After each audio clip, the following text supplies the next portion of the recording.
chair appoints as members of the committee on the part of the House to escort the President of the United States into the chamber. The gentleman from Louisiana, Mr. Scalise. The gentleman from Minnesota, Mr. Emmer. The gentlewoman from New York, Ms. Stefanik. The gentleman from North Carolina, Mr. Hudson. The gentleman from Alabama, Mr. Palmer.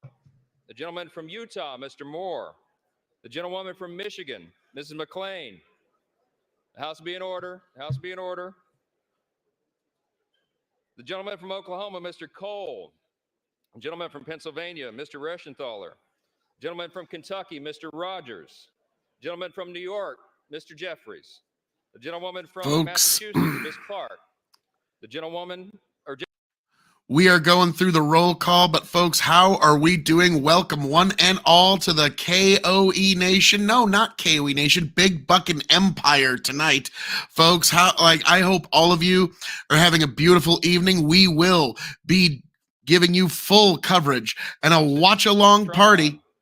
We're going through the name call right now, but folks, how are we all doing this evening? God bless every last one of you. I am glad that you have made it. Appoints the following senators as members of the committee on the part of the President okay. of the Senate. They're going through the different senators as part of the committee into the House chamber. The Very senator important from stuff. New York, Mr. Schumer. A lot of pomp and circumstance. Illinois, Chicken will Mr. be here Davis. shortly. The senator from Washington. Until then, Mrs. you've got Murray. beautiful Phil KOE here. How are we all doing, you beautiful Michigan, folks? Ms. Stabenow. The senator from Minnesota, So, Mr. Klobuchar. the senator state from Virginia, Mr. Warner. of the Union The senator is from not Wisconsin, good. Ms. Baldwin. That's the spoiler warning. senator We'll from see Kentucky, what Biden has Mr. to say McConnell. for himself. The senator from South Dakota, Mr. Thune. The senator from Wyoming, Mr. Barrasso. Barrel's The helping a little senator bit. from West Virginia, Mrs. Capito. Tonight, And the folks, senator from Iowa, I'm Ms. drinking some shit whiskey I'm trying to fix in this the whiskey members of the barrel escort committee will exit the chamber through the lobby doors. because that is appropriate for tonight because we all been handed shit by this administration and we're all trying to fix it by our own means. So I figured that is utterly apropos. So tonight is going to be an interesting night. Tonight's going to be a night where Biden is going to try to, for lack of better terms, folks, tonight Biden is going to hand you a giant bowl of shit and expect you to thank him for the ice cream. That's what we're looking at tonight. And you're going to hear some really weird invocations of emotion tonight. It's going to be... It's something that the Democrats always try to pry on, is on very basic fundamental emotions. You're not going to hear a lot of substance. He's going to mention a handful of policies that he wants, but I'm not expecting too much. And Mike Johnson. The Diplomatic Corps. The Diplomatic Corps. Couple little... Please clap.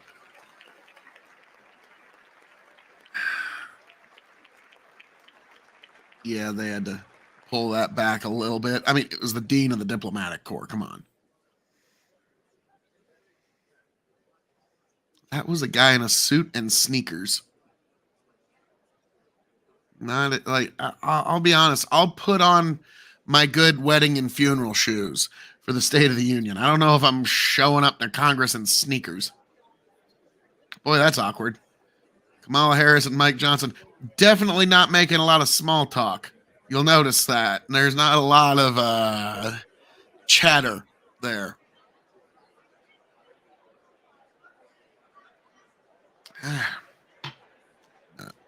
Not the best, not the worst whiskey I ever had.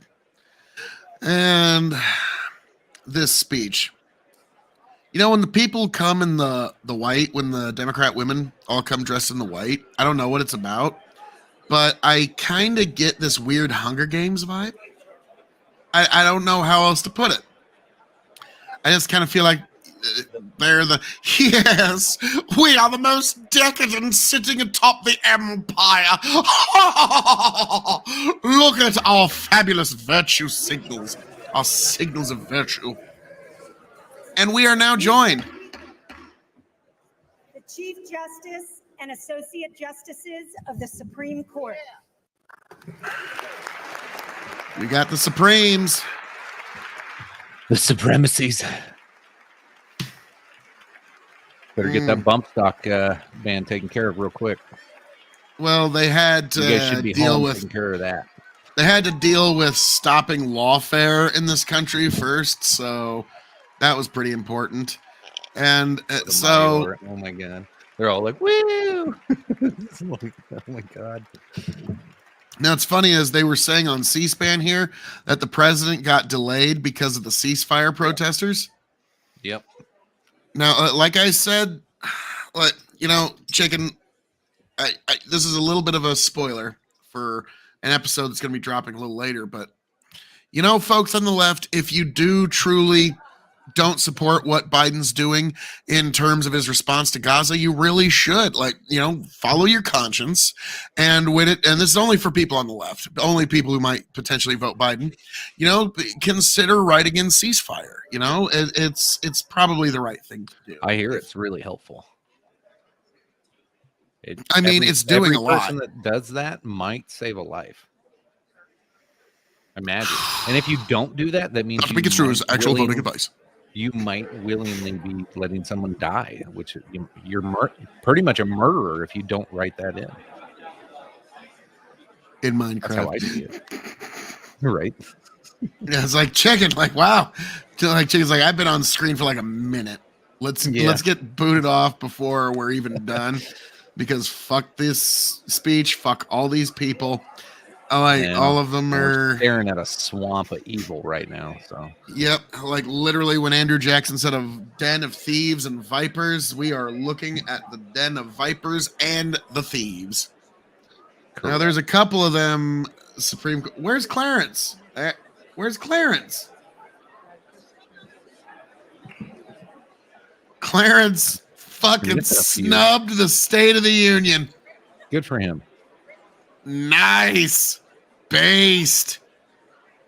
Now, folks, something to also keep in mind, Donald Trump is doing his own response, which I'm going to watch later tonight. But I don't know if we can air that, so we're just going to do the good old C-SPAN. It's what we've done in the past. And next year, it's what we'll do, because Donald J. Trump will be standing up on this pedestal and delivering another State of the Union address. Grow the farm up. Mostly lizard. Yeah. This one's lizard all the way down. It's how we doing there? Grow the farm up. This is the DC's biggest moment where and crop cover lizards. They're all lizards. Like there's few if any humans. It's just all lizards. And we're glad to have you all this evening. And more lizards. Like it's just lizard upon lizard. And there's some more lizards. They got to make sure that the terrarium lights are on very warm tonight because Biden's going to be coming in. And as we know, the older that the lizards get, the harder it is for them to maintain their internal body heat. Right. And so, that's the thing. Biden gets a little cloudy and a little off when the body heat isn't kept right, and he's not directly underneath a terrarium light. So we'll see how it goes tonight. We'll see how it goes. Now, really, unfortunately, Chicken, if you were to turn on MSNBC or CNN, so long as Biden doesn't have a major medical episode on stage tonight, they're going to talk about how it was the greatest speech in American history. Like, you're going to hear some real nonsense about how great this speech is, so long as Biden can formulate coherent sentences. Whew, State of that Union, could be bingo. tough. What's that? That could be tough. Yeah. Now, hang on one moment.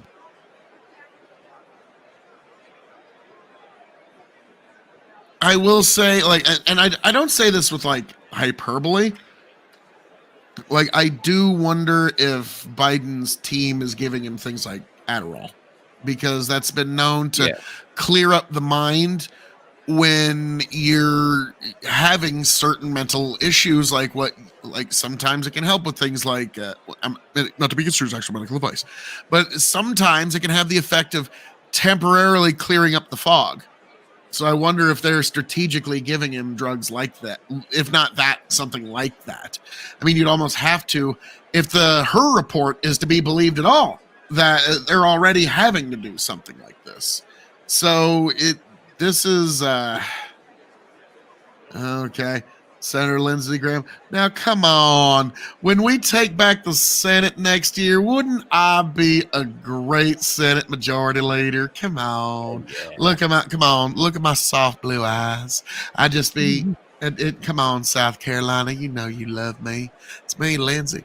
I'm like that piece of shit boyfriend that keeps cheating on you, Lizard. but then I just come with my soft blue eyes, and you just come back and vote for me again. So yeah, like unfortunately, I think No, Lindsey's he's gonna like, be come back and vote for me, and we'll bomb Iran. like. Let's see, girl. I hope Lauren Boson breaks in. No, we don't want that. No, we don't want Judge that. Tackler guy. Now, I do gotta Did say, you watch that video? That dude got yes, that was dude crazy. had Montez Ford, John Jones levels of fucking vertical. Okay, that dude, that was pretty incredible. that was. Yeah, I've never seen a vertical like that in all my life. Now tonight we are not going. There's not a single person in this room that would be capable of performing 10% of that vertical. Nope.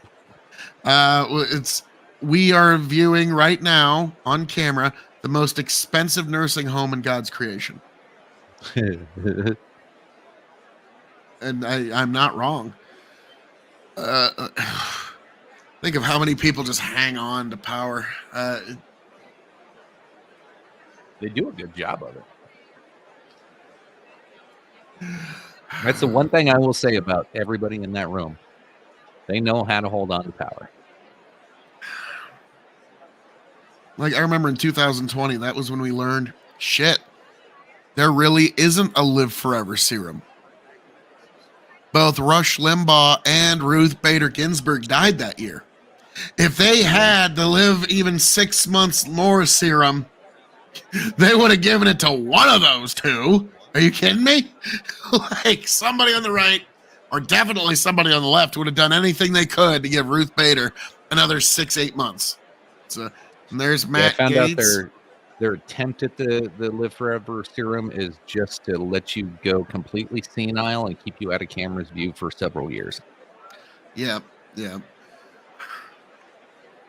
No, tagging somebody. Howdy. Oh, so this is going to be entertaining. It's going to be unfortunate, but it'll be entertaining in its own way. Chicken, what are you going to be drinking through this fuckfest? Let's see. I am drinking Wild Turkey 101. Nice. Good choice. Tom Pinion just messaged me. They're going to be going over State of the Union live as well, and wondered if we wanted to jump on and review with them as well. If you know how to broadcast all that to our viewers, sure. Otherwise, we're staying right here with our beautiful people. Yeah, I'll just do the technologically inclined or uninclined. Yeah, that's what I meant. I'm becoming a boomer. I really am. And I just don't have time to keep up with. I could don't take this the wrong way, but Tom's take there's on times you just don't want to figure things out. Tom's take on the State of the Union it's going to be more insufferable than fucking MSNBC's take on the State of the Union, and having to deal with that for an hour and 10 minutes live in person. I don't know. You know how fun it would be, Phil, to go over there and just act like I'm all for Biden the whole time. Every time Biden says something, I stand up and clap with all of them. I just be a seal the whole time. It's God love you, Tom, but now call me crazy chicken. I don't think Tom's gotten more pro-Trump since we've talked to him. What do you thought? Probably not. No. Now they do need the the perspective of extreme. So like that's one, like our tech guy, let's see what we can do there. But Chicken's like, I don't fucking know. Are you kidding me? This sounds like a lot of work. So I'm on Trump's True Social page. He posted a video 4 hours ago. It's just Biden falling downstairs, him checking his watch, and Trump going, "You're fired," and then it's like all the bad things Biden's done over the last 4 years. It's great. It's got the Jerry Afghanistan Nadler looking planes. like he couldn't be more disinterested. Grow the farm up. They're reporting that the motorcade was held up by pro-Hamas Yep, that's... And like I was saying, grow the farm up, like all the people on the left, especially the people on the left, and in fact, exclusively the people on the left. If you're not satisfied with the way Biden has been handling this Hamas and Gaza response, really what you need to do is stand upon your principles, let the Democrats know, and you need to write in hashtag ceasefire or hashtag Gaza ceasefire in the presidential ticket. That's the only way anybody's ever going to learn, and it's definitely going to do exactly what you want it to do. Here's a couple of recent truths over the last 10, 15 minutes from Trump. So 14 minutes ago, the president is very substantially late. Not a good start. But let's give him the benefit of the doubt. I'm sure he had very important things to do, but he's just now getting into the car. They'll have to drive very, very quickly. You just don't want to be late to the State of the Union. They'll need Mario Andretti to be at the wheel of the limo. Oh, no. And then next one is, there's nothing he can say tonight that can absolve him from letting 15 million people into our country illegally. He'll probably blame me, but I had the safest border in the history of our country. So that won't go very far. Oh, man. Trump's just going to go full fucking hog. And First Lady. Dr. Biden. Dr. Jill Biden. What's up, Doc? Because they call me Dr. Biden. Donald Trump's next truth. Maxine Waters, a very nice woman, even though she's constantly saying she wants to beat up or kill people on the opposite side of the aisle. If I ever said that, they would call me an insurrectionist, and all hell would break out. Bro. Yeah, Chicken, throughout the night, just keep us updated with Trump's truths, okay? That's great. Mr. Speaker, the President's Cabinet. Oh, for fuck's sake. Because we care.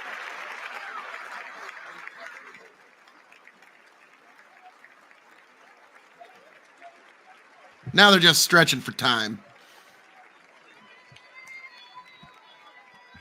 And yeah, if this takes more than 2 minutes, they're stretching. They're trying to do everything they can to give much time for Biden to get down there.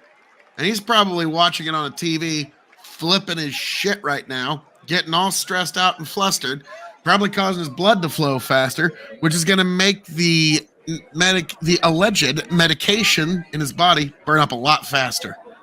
The Coke? We'll see. We'll see.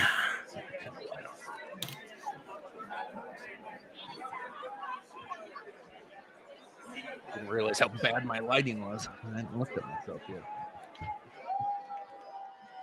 Still not great, but that's fair. All right, so the State of the Union. Pete Buttigieg, he chose that name. It's not his real name. He chose that name. The last name? Look it up. That's not his real name. It's a very plain name. It's like Paul Montgomery and then something else in there. But he's... Most people in politics don't go under their God-given Christian name that their mama called them the day they drew their first breath. They usually do the Cam Brady. They make up some new name. Like you, Chicken, you'd be like Chip Hoffman. Right. Okay. Yeah. Hi, everybody. I'm Chip Hoffman. No, just to be a dick, I'd be like, and Mitch Comer. Yes, Mitch Cutter. But because it's so close to Mitch McConnell, they made you Senate Majority Leader. And you're like, oh, that's great. No, you have to do this for the next 40 years. No! Yeah, it's a special, like, it's a special kind of sentence to get into this level of politics. Like Bill Clinton once said, the Secret Service is the best accommodations in the American penal system. Because they're jailers.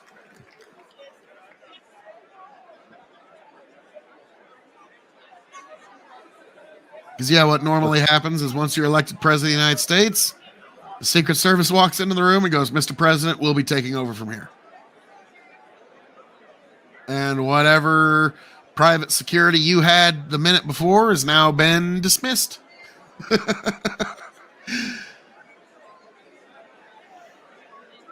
Go to the farm. So he picked the name Peter Butt. What the fuck? Pretty much. Look it up. That's not his real name.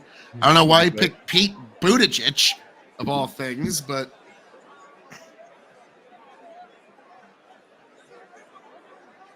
yeah.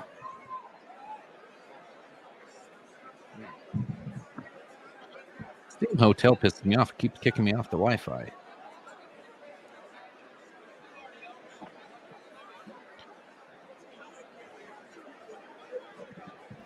I was about to say, it's like I had to blow my nose there. It's like, chicken, feel free to just say something, anything. I'm trying to get logged into my Truth account, and I'm having all kinds of tech issues. Good thing I didn't tell Tom we'd hang out with him because our tech is kind of fucked. Yeah, like I don't think like if you had to add an extra layer to all this. Yeah, because and that was one thing. What Scott Adams always say, like. Every time you have to add a step to something, it's just not worth doing. Yep. Yeah. I'll never forget I don't think that's how he worded it, but that's how I interpret it. I think like one of the best all-time things he ever did that never gets enough credit was when he broke down every single camera and every single microphone on the market and how all of them suck. Yeah. And how, like, you know, all you really need is a camera that does this. And all you really need is a microphone that just does this. And there is no such microphone on the market. And I like how these stands on these are really reliable. I mean, they reliably break after about like 5 or 6 uses. So it's super reliable. And he showed like his setup was him Frankensteining like 6 different mics together. And Frankensteining 2 different cameras, and even then he's not happy. See Trump last couple messages about 4 minutes ago. Thankfully, we won't have to be looking at Rhino Mitt Romney much longer. Ooh, and, bro! Just now. Fucking brutal. Joe Manchin had it made. Was one of the most popular politicians in America, but then he, as he usually does, blew it. He approved the Inflation Reduction Act, and he was toast. Not recoverable. He's not wrong. Yeah. There's a reason he's retiring. Nobody ever walks away from power willingly unless they know they got no chance. Yeah. Crooked Joe is making his way to the chamber. Very disrespectful to some. Not good. Oh, shut up. Mr. Speaker, the President of the United States. Bullshit. Sorry. Poser. Shit. So, Prince John on his way to the podium. I am the king. King! Yes, Prince John from the animated Robin Hood from Disney that we all know and love, on his way, doing the million shaking of hands. Look at how sharp he is. Look at just the absolute picture of competence, sharpness, dynamics. I mean, like, dude, this guy looks like... He looks like a walking corpse right now. This does not look good. Chicken, I was trying to I was gonna enjoy, like, look at the Herculean strength that he exudes. Look at the youthful exuberance that he gives off. He commands power, strength, respect. World leaders are trembling in fear right now at what they see coming down this aisle. Like, Chicken, do you see how everyone's like almost afraid to reach in because they know Joe Biden's vice-like clamp, jaws of life-like grip will crush every bone in their minuscule hands compared to the might that could pot. Like, let's be frank, Chicken. Like, Joe Biden's just like, doesn't matter whatever war, I'll just by himself just punch that missile back. That's what we see right here. We're seeing utter competence. We also, like, I have total faith in, like, he could beat everybody in that room in a spelling contest, trivia contest. In terms of just like filibustering, he would be able to outdo everybody. And also, nice, Marjorie Taylor Greene in a MAGA hat. Nice. Yes. Love it. Now the clapping seals are trying to clap more. Wow. Marjorie Taylor with a MAGA hat gets right up in Biden's face. Oh, Marjorie. She got on camera on that one. Good job. Oh, Lord, Marjorie. Now, she's got Chicken. those buttons. She was handing out buttons today. Who was that girl that got killed by the illegal immigrant last week? It said, say her name. Yep, yeah, I remember. Yeah, she's But been no, handing Chicken, those buttons out. She was holding one up there, too. Let me just say that getting in Biden's face, holding that button, wearing a MAGA hat, she's still doing it. Still holding the button, yeah. What I'm going to say, Chicken, is she is giving a soliloquy and love letter. Oh, Biden's engaging it. He took the button. Holy shit, he doesn't even know what the fuck he's doing. He's like, holy look shit. at this cool little blonde lady in this yellow hat. But like doing that and giving Biden that button, it's a soliloquy to the right. It's a love letter to the right. She's trying to appeal to the right even more so than she already does. And Chicken, as someone on the right, I'm going to say, oh my God, she's a little hot under the collar. That's working like a charm there, Marjorie Taylor Greene. Oh my goodness. Yeah. Whoa. Beautifully done. Like, she just, like, as far as the right's concerned, she's like the MVP for that. Okay. Like, that's... Now, Biden, to his credit, him just taking the button, that's going to appeal to his supporters. Okay, it is like he was reaching across the aisle. Or no, it's like, oh, yeah, that's neat. But like his supporters will look at it that way. People who don't like Biden are like, wow, that dumb mofo doesn't even know what he just did. He doesn't even know what he just grabbed. He doesn't even know what he's doing. And here we are. And he's talking to Joe Manchin. Hey, Joe, last time either of us are going to ever have to talk one way or the other. Yeah, literally. This is the last time Joe Biden and Joe Manchin are going to be doing this ever again. Because either one or both of them will be out of power this time next year. And my greatest hope is that both. I pray that both are out of power by this time next year. Oh, it would be an incredibly interesting time to be alive on the planet Earth. Trump just tweeted in all caps, "They are really late, very disrespectful to our country." You know, they are 22 minutes late already, so they are a little late. They're more than a little late, and that is true. And like, hey, let's be honest, Joe just doesn't respect your time, folks. He just doesn't. But folks on the left, you know who does respect your time? Hashtag ceasefire.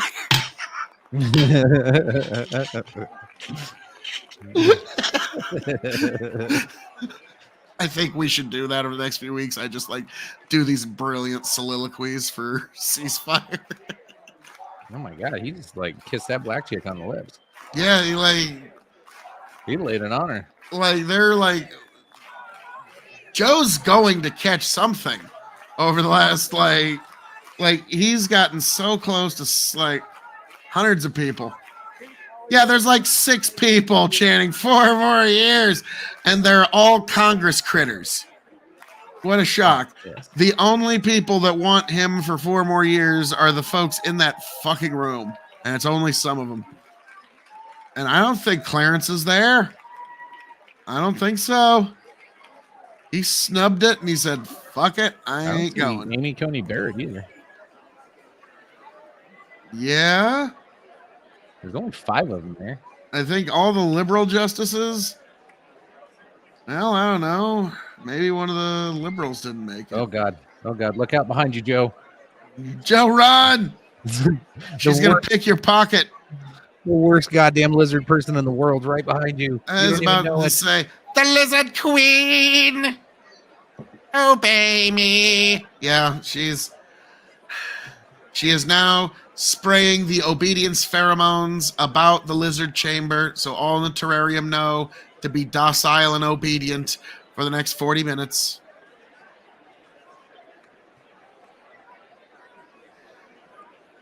And then once the camera's cut, then the cremation of care starts.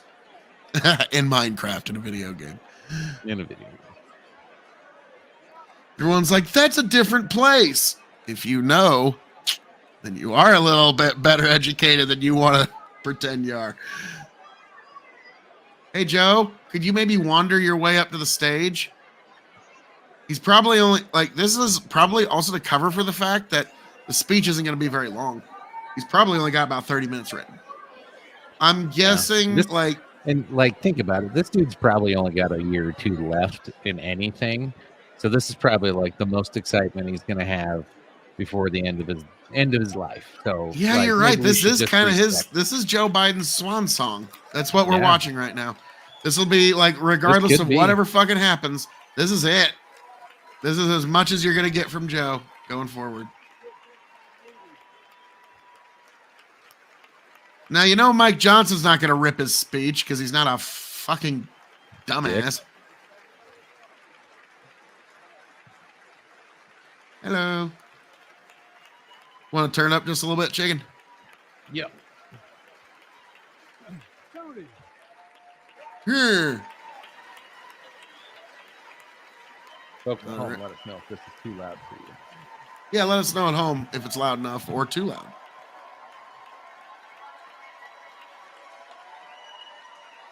I can do without all this unnecessary clapping. Oh God, I'm gonna leave the closed captions up because I think we're gonna need them. Yep. There's gonna be a jobber pressure. Yep, better open. Chicken. May America survive this, man. Good luck to us all. I go Cheers. home now.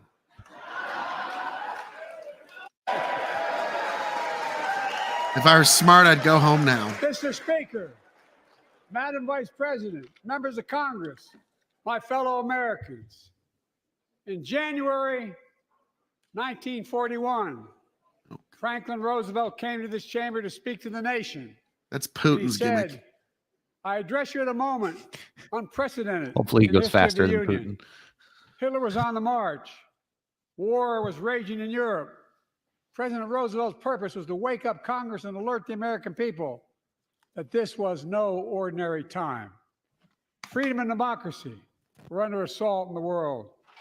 Tonight, I come to this same chamber to address the nation. Now, it's we who face an unprecedented moment in the history of the Union. And yes, my purpose tonight is to wake up the Congress and alert the American people that this is no ordinary moment either. Not since President Lincoln and the Civil War have freedom and democracy been under assault at home as they are today. What makes our moment rare is that freedom and democracy are under attack both at home and overseas at the very same time. Overseas, Putin of Russia is on the march. invading Ukraine, and sowing chaos throughout Europe and beyond. If anybody in this room thinks Putin will stop at Ukraine, I assure you he will not. He's definitely not going to stop as long as you keep funding the But effort Ukraine- against it. Kamala's like, oh yeah, partisan clap time. I better stand up. Shh. Ukraine God, can she stop looks Putin. robotic doing that. Ukraine can stop Putin if we stand with Ukraine and provide the weapons Whatever. that needs to defend itself. So long as we provide weapons. Within 2 minutes of him starting his That's all. speech, an American president talking about how we need to spread more Ukraine is weapons. asking. They're not asking for American soldiers. In fact, there are no American soldiers at war in Ukraine, and I'm determined to keep Bullshit. it that way. Bullshit. But now, That's a lie. That's a lie. That's a assistance lie. to Ukraine is We've being had special blocked forces there for years. by those who want to walk away from our world leadership. So he's Wasn't already long told a lie. ago when a Republican president named Ronald Reagan thundered, "Mr. Gorbachev, tear down this Oh, wall." wow. He's trying real hard.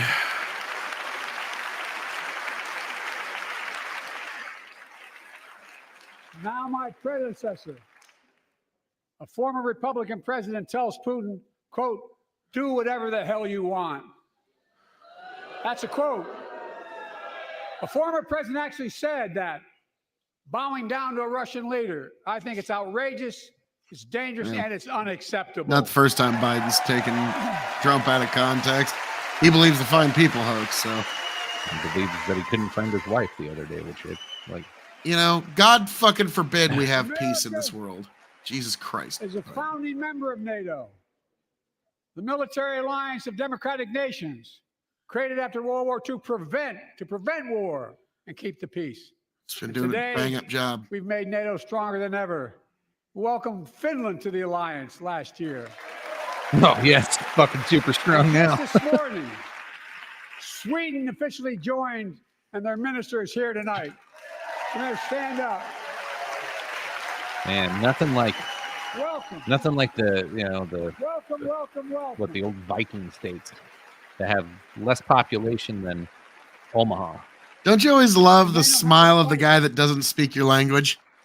Mr. like, Prime "I Minister, did my welcome name." to NATO, the strongest military alliance the world has ever seen. I say this to Congress, we have to stand up to Putin. Send me a bipartisan national security bill. History is literally watching. History is watching. If the United History is States walks watching. away, it will put Ukraine at risk. Europe is at risk. The free world will be at risk, emboldening others to do what they wish to do us harm. My message to President Putin, who I've known for a long time, is simple. We will not walk away. Except for we're going to be a little occupied in Israel. Yeah, the Middle East always seems to occupy us. He's holding up a cane. There's their gold in them hills. Yeah, somebody's got a gold cane they're holding up. In a literal sense, history is watching. History is watching. Just like history watched 3 years ago on January 6th, when insurrectionists stormed this very Capitol and placed a wow. dagger at the throat of American democracy. Many of you are Wow. here on that darkest of days. We all saw with our own eyes the insurrectionists were not patriots. They'd come to stop the peaceful transfer of power, to overturn the will of the people. January 6th lies about the 2020 election and the plots to steal the election posed a gravest threat to U.S. democracy. Lied about since the those Civil plots. War. But they failed. Need to tell the truth about those plots. America Yeah. stood.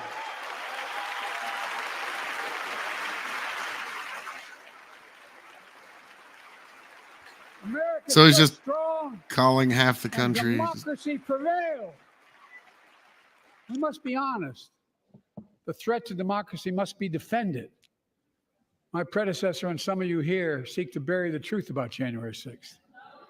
I will not do that. Well, it's better than This spreading is the lies moment to about it. speak the truth and to bury the lies. Here's the simple truth. You can't love your country only when you win. Can you tell your predecessors that?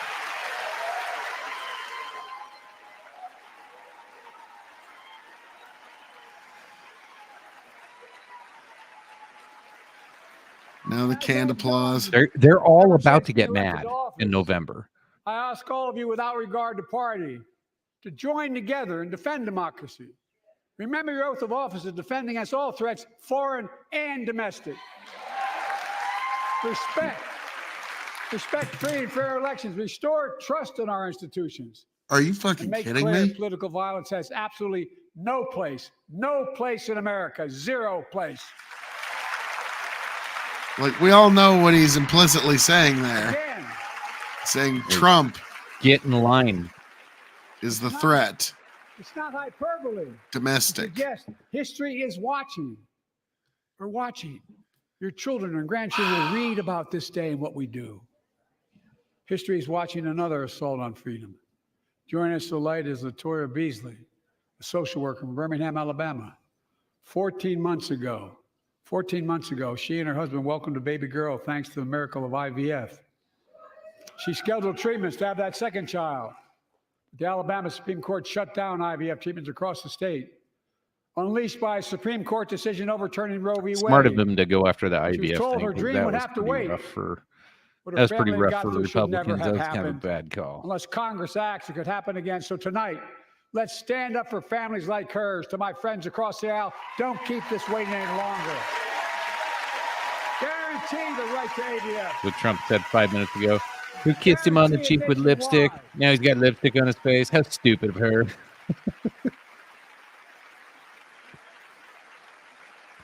His hair is so much better in the front than on the back. Oh, yeah. He's like almost like an old friar's monk from the 15th century.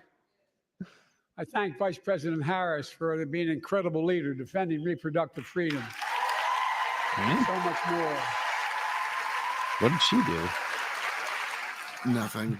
Vice presidents don't do anything. My predecessor came to office determined to see Roe v. Wade overturned. He's the reason it was overturned, and he brags about it.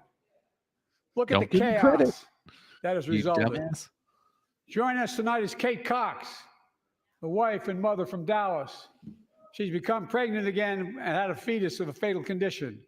Her doctor told Kate that her own life and her ability to have children in the future were at risk if she didn't act. Because Texas law banned her ability to act, Kate and her husband had to leave the state to get what she needed. What her family got through should have never happened as well, but it's happening in too many others. There are state laws banning the freedom to choose, criminalizing doctors, forcing survivors of rape and incest to leave their states to get the treatment they need. Many of you in this chamber and my predecessor are promising to pass a national ban on reproductive freedom. My God, what freedom else would you take away?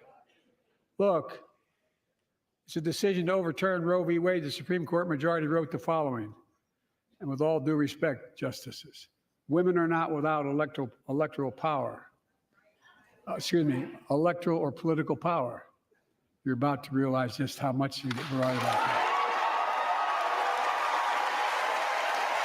So he just looks the Supreme Court justice in the eye and say, fuck you, you're wrong. And you're about to learn. Is this fucking for real? He just called half the country insurrectionists and dangerous enemies domestic, and then he looks at the Supreme Court saying, fuck you, fall in line or else. Have no clue about Biden is literally the president But the they left found warned us out. Trump would be. When reproductive freedom was on the ballot, we won in 2022 and 2020, and we'll win again in 2024. I don't know. He's got a cough. Hope there's no blood in that cough.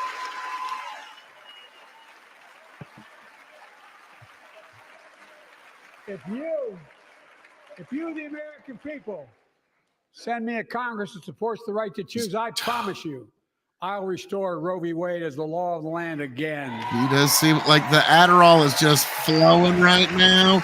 He is just riding high. Uh-oh, the scratch is getting in his throat. Yeah. Folks, The most he's had to talk in a long America time. cannot go back. I'm here tonight to show what I believe is the way forward, because I know how far we come.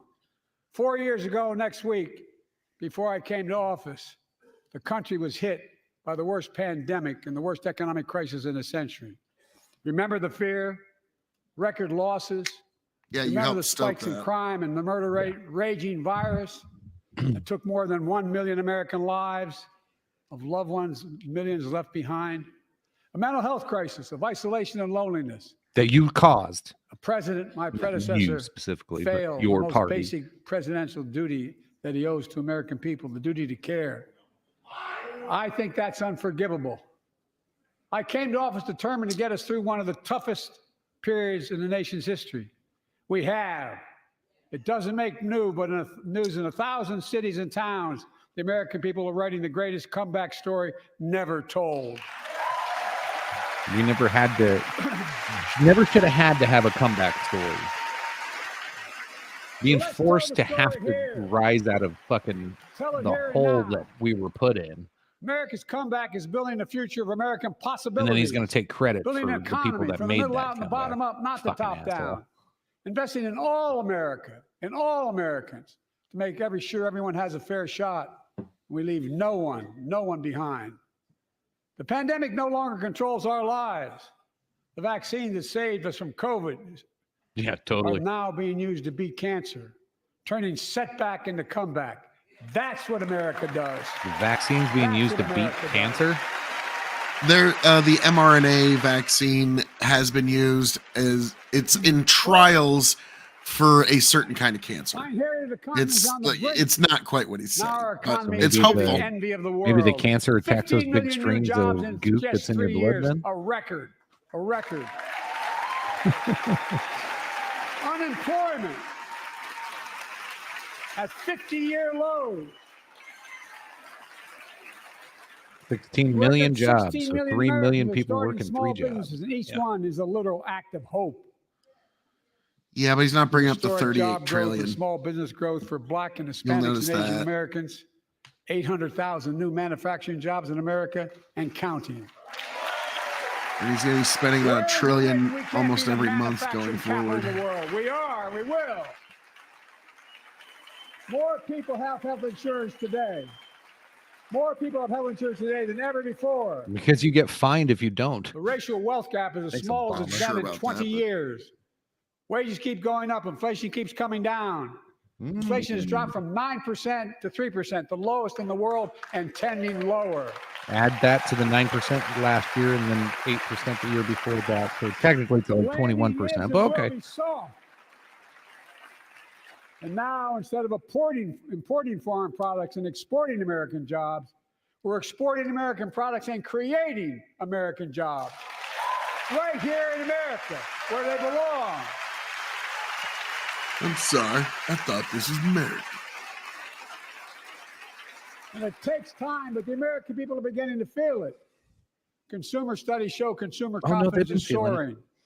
Yeah. Buy America That's has been the law of the land since the 1930s.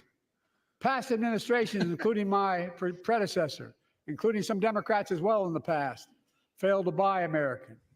Not anymore. On my watch, federal projects that you fund, like helping build American roads, bridges, and highways, will be made with American products and built by American workers. When? He said this last year. Creating good paying American jobs. What's that? He said this last year. Like, where's all the American made shit? And Yeah, thanks to our yeah, Chips and it's- Science Act, Couple of things he the just United says States every is year. investing more in research and development than ever before. During the pandemic, a shortage But of yeah, the shit he semiconductors said already thus far that tonight. drove up the price of everything from cell phones to automobiles. I'm kind of By the way, we gobsmacked. invented those chips right here in America. Well, instead of having to import them, private companies are now investing billions of dollars to build new chip factories here in America, creating tens of thousands of jobs. Many of those jobs paying $100,000 a year and don't require a college degree.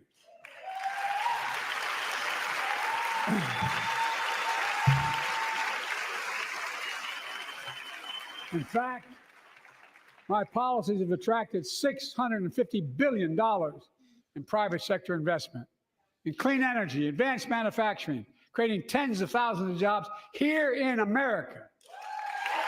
Tens of thousands of jobs and billions of dollars of investment. And thanks. I bet that billions isn't going to the thanks tens to of our thousands of bipartisan jobs. infrastructure law, 46,000 new projects have been announced all across your communities. And by the way, I noticed some of you strongly voted against it, or they're cheering on that money coming in. I like it. I'm with you.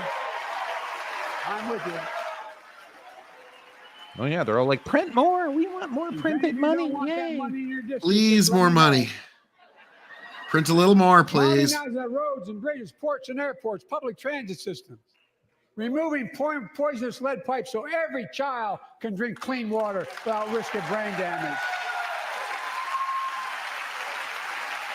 Where is that still a problem? Oh, inner cities. Providing Got it. affordable high-speed internet for every American, no matter where you live, urban, suburban, or rural communities. In But he red won't give states and Elon blue a dime states. to help with that. Record investments in tribal communities.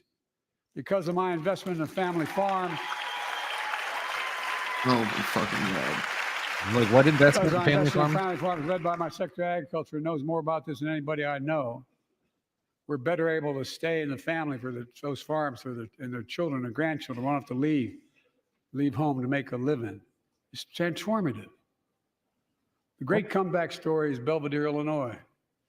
Home What? to an auto plant for nearly 60 years. First time Before farmer I came to program's been office, around the for plant was on its decades. way to shutting down. Thousands of At least 10 workers years. feared for their livelihoods. Hope was fading. Then I was elected to office, and we raised the Belvedere repeatedly with auto companies, knowing unions would make all the difference. He jumped from the farmer thing UAW over worked to like this hell to fucking- keep the plant open. this Oh one yeah, he thing. knew he These couldn't jobs stay there back, and long. together we succeeded. Instead of auto factories shutting down, auto factories reopening, the new state-of-the-art battery factories being built to power those cars there at the same.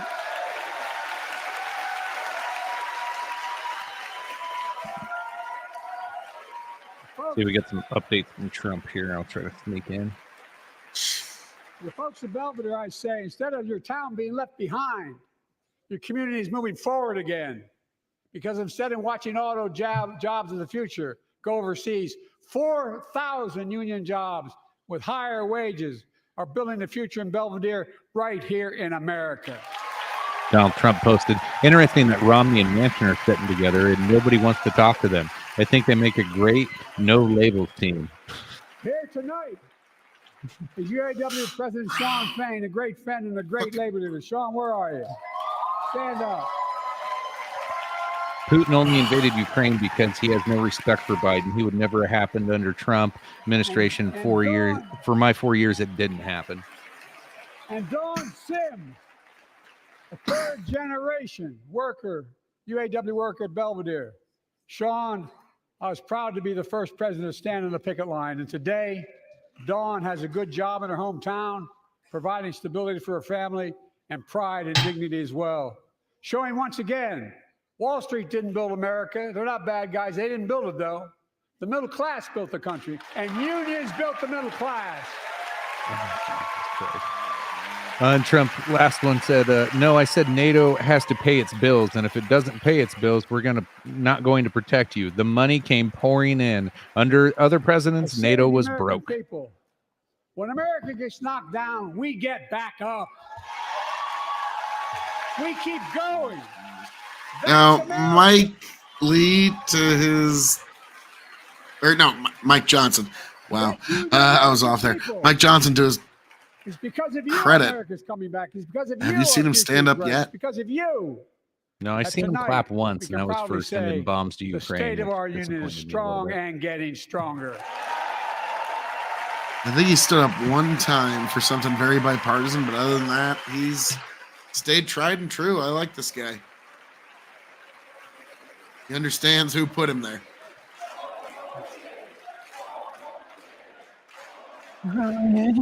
Again, only the Congress critters want him for any more time. Tonight, I want to talk about the future of possibilities that we can build together. Is it A possible you're going to future step where down? the days of trickle-down economics are over, And the wealthy and the biggest corporations no longer get all the tax breaks. And by the way, I understand corporations. I come from a state that has more corporations invested than every one of your states in the United States combined. And I represented for 36 years. Jesus, are you listening to this guy? But I grew up He's like, that's how I got all in my a money. home where trickle-down economics didn't put much on my dad's kitchen table. That's why I determined to turn things around so middle class does well. When they do well, the poor go way up and the wealthy still do very well. We all do well. And there's more to do to make sure you're feeling the benefits of all we're doing. Americans pay more for prescription drugs than anywhere in the world. It's wrong, God. Really? and I'm ending it. He's just saying Delaware is a tax haven. And Going to end drug prices. So let me guess, insulin. He's going to talk about the price of insulin and how he's going to defeat this thing, this monster. What I proposed and signed, not one of you Republican buddies voted for it. We finally beat Big Pharma. Instead of paying $400 a month or thereabouts for insulin with diabetes, and it only costs $10 to make, they only get paid $35 a month now and still make a healthy profit. And I want to, but what to do next? I want to cap the cost of insulin at $35 a month for every American who needs it. Everyone. So it's not capped right now. For years, people have talked about it, but finally we got it done and gave Medicare the power to negotiate lower prices on prescription drugs, just like the VA is able to do for veterans. That's not just saving seniors money. Does Bernie have a saving mask on? Is that taxpayers real? money. We cut the federal deficit by Oh my God, yes, he does. $160 billion.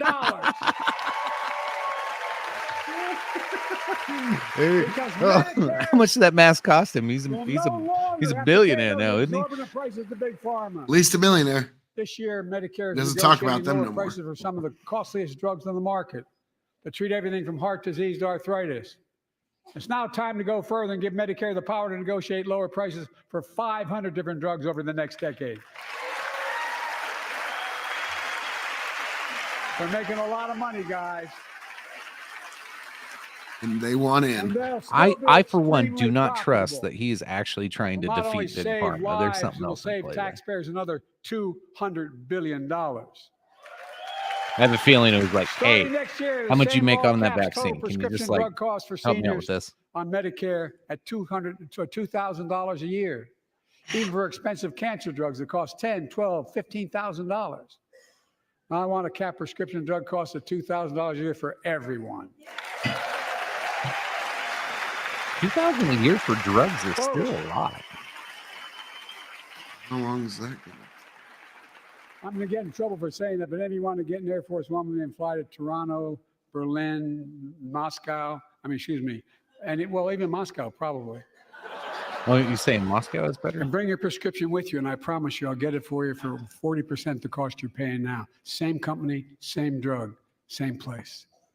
Folks, the Affordable Care Act, the old Obamacare, it's still a very big deal.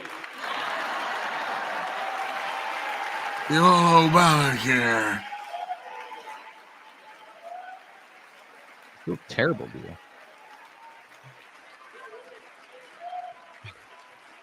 Over 100 Well, no, she has to smile for that one. can no longer be denied health insurance because of pre-existing condition. But my predecessor and many in this chamber want to take this prescription drug away by repealing Affordable Care Act. I'm not going to let that happen.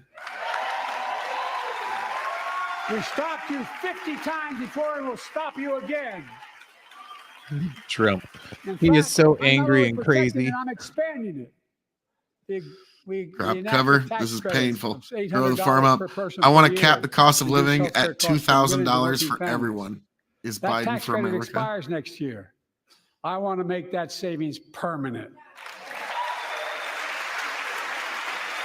You got one hand shit in the other. See which one fills up first there, Biden.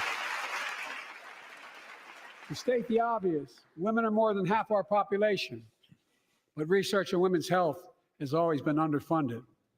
That's why we're launching the first ever White House initiative on women's health research, led by Jill, doing an incredible job as First Lady. So Jill's going to know You how go, to girl. launder that money specifically. Well, she's a doctor. Don't you know? Who else would you want to do this? To pass my plan for $12 billion to transfer women's health research and benefit millions of lives all across America. I know the cost of housing is so important to you. If Yeah. inflation keeps coming down, mortgage rates will come down as well, and the Fed acknowledges that. But I'm not waiting. I want to provide an annual tax credit that will give Americans $400 a month for the next 2 years as mortgage rates come down, to put toward their mortgages when they buy their first home or trade up for a little more space. What about everybody that's fucked? Yeah, what about people who are just trying to stay put because this place is so fucked? This is the angriest, most And my totalitarian administration State of the Union I've heard since is Obama's also last one. eliminating title insurance Yes. on federally backed mortgages. When you refinance your home, you can save $1,000 or more as a consequence. For millions of renters, we're cracking down on big landlords who use antitrust law, who break antitrust laws by price fixing and driving up rents. Uh-oh. We better get We've him off cut red stage. tape so builders can get federally financing, which is already helping build a record Starting to stumble. 1.7 million I new think his housing adrenochrome units and nationwide. the coke's wearing off. Now pass. Yeah, the Coke wore off after the first 15 Now minutes. pass and build and renovate 2 million affordable The homes. adrenochrome, and bring that'll those last a rents while. down. I don't know, man. Granted, he is an old lizard. Takes a lot more adrenochrome. Kamala has Remain to the sit down once in a strongest while to economy hit in the the world. injection button. They got like We a need to little have the best IV running up education in system in between the the world. goddamn podiums. She's got to be like, oh shit, he needs another hit. And I suspect all of you, want to give every child, a good start by providing access to preschool for 3 and 4 years old. You know, I think I pointed out last year. Get him even younger now. Into the government school. I just don't want him talking about 3 and 4 year olds ever. I think I pointed out last True. year that children coming from broken homes where there's no books, they're not read to, not spoken to very often, start school, kindergarten, or first grade, having heard 1 million fewer words spoken. Well, studies show that children who go to preschool are nearly 50% more likely to finish high school, go on to earn a 2 and 4 year degree, no matter what their background is. Nope. Half the country hates children.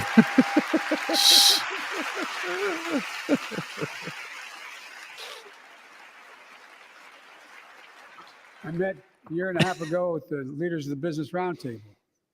They were mad that they were angry. I think, well, they were discussing why I wanted to spend money on education. I pointed out to them as vice president, I met with over 182 of those folks. Don't hold me to the exact number. And I asked them what they need most, the CEOs. And you've had the same experience on both sides of the aisle. They say a better educated workforce, right? So I looked at them. Generally, they say I lower come from taxes. Delaware. DuPont used to be the 8th largest corporation in the world. And every new enterprise they bought, they educated the workforce to that enterprise. But none of you do that anymore. Why are you angry with me providing you the opportunity for the best educated workforce in the world? And they all looked at me and said, I think you're right. Oh, fuck you. I want to expand Nobody ever high-quality said that. tutoring and summer learning to see that every child learns to read by 3rd grade. And then they rub my hairy leg.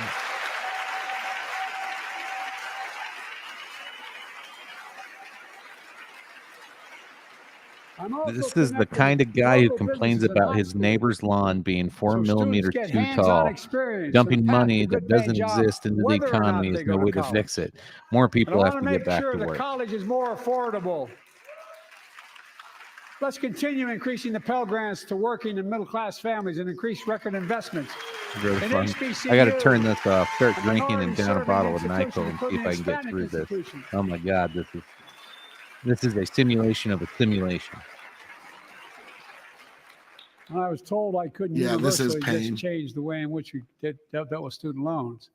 I fixed 2 student loan programs that already existed. Oh my Reduced the God. burden of student debt for nearly 4 million Americans, including nurses, firefighters, and others in public service. You Like ran Keenan on Jones, complete a student public loan educator forgiveness. from Minnesota, who's here with us tonight. Keenan, where are you?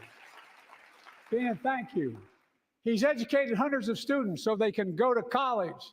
Now he's able to help, after debt forgiveness, get his own daughter to college.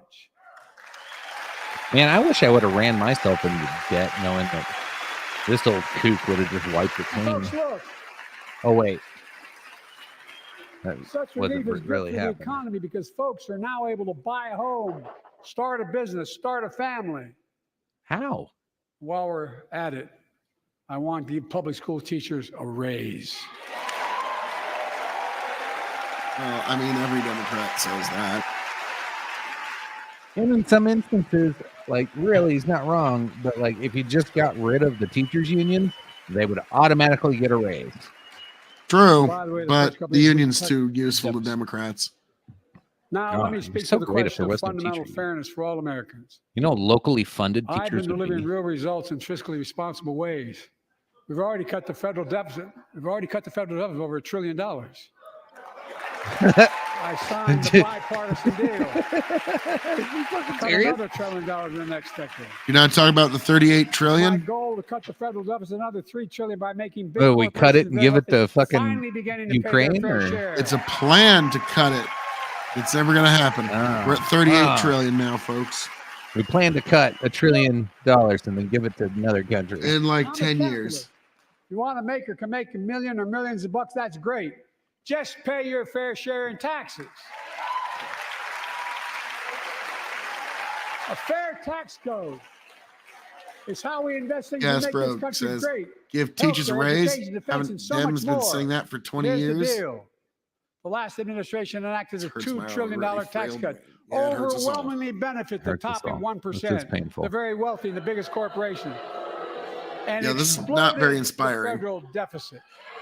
Even if you're on the left, this isn't very inspiring. Yeah, it's a little. They added Oh more man, to you the see that guy national wearing debt like than the any presidential Ukraine term The in flag? American Ukraine flag, it looked like he was about to die. Yeah. Check the numbers. Yeah. Folks at home, does anybody really think the tax code is fair? No, Do you no, really yeah, think the abolish wealthy big taxes. Let's go. corporations Come on, need Biden. another You're almost there. $2 trillion tax break?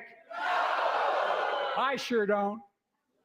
I'm going to keep fighting like hell to make it fair. Under my plan, nobody Has to earning pay less than taxes. $400,000 a year will pay additional penny in federal taxes. Nobody, not one penny. And they haven't yet. In fact, I'm pretty sure the IRS went after a bunch of the them, but child whatever. tax credit I passed during the pandemic cut taxes for millions of working families and cut child poverty in half. Donald Trump posted on Truth 37 Destroy seconds that ago. The child drugs are tax wearing credit. off. No Yep. child should go hungry in this country. The way to make the tax code fair is to make big corporations and the very wealthy begin to pay their fair share. Remember in 2020, 55 of the biggest companies in America made $40 billion and paid zero in federal income tax. Zero. It's Not starting to get a anymore. little sloggy. Thanks to the law I wrote and we signed, big companies have to pay Now this is minimum making me 50%. sloggy having to fucking But listen that's to him. still less than working people pay in federal taxes. It's time to raise corporate minimum tax to at least 21%.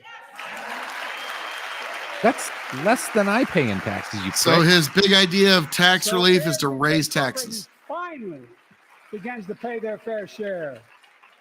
I also want to end tax breaks for big pharma, big oil, private jets, massive executive pay when it's only supposed to be $1 million that can be deducted.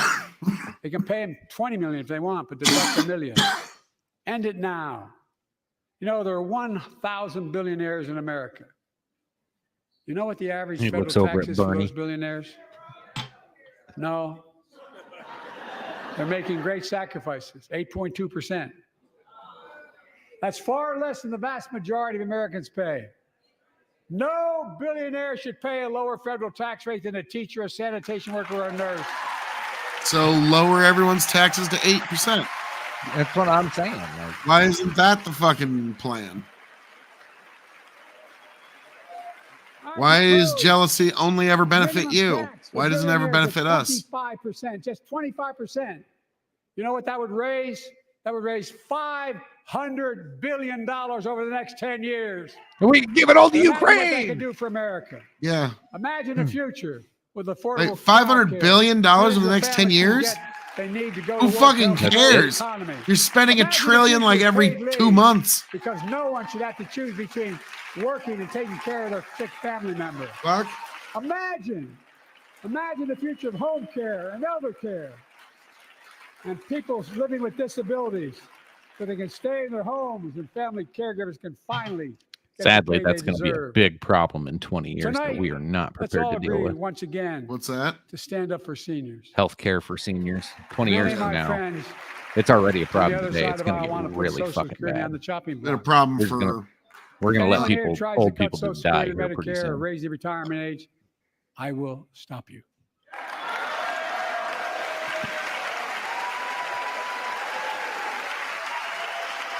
The working people who built this country pay more into Social Security than millionaires and billionaires do. It's not fair.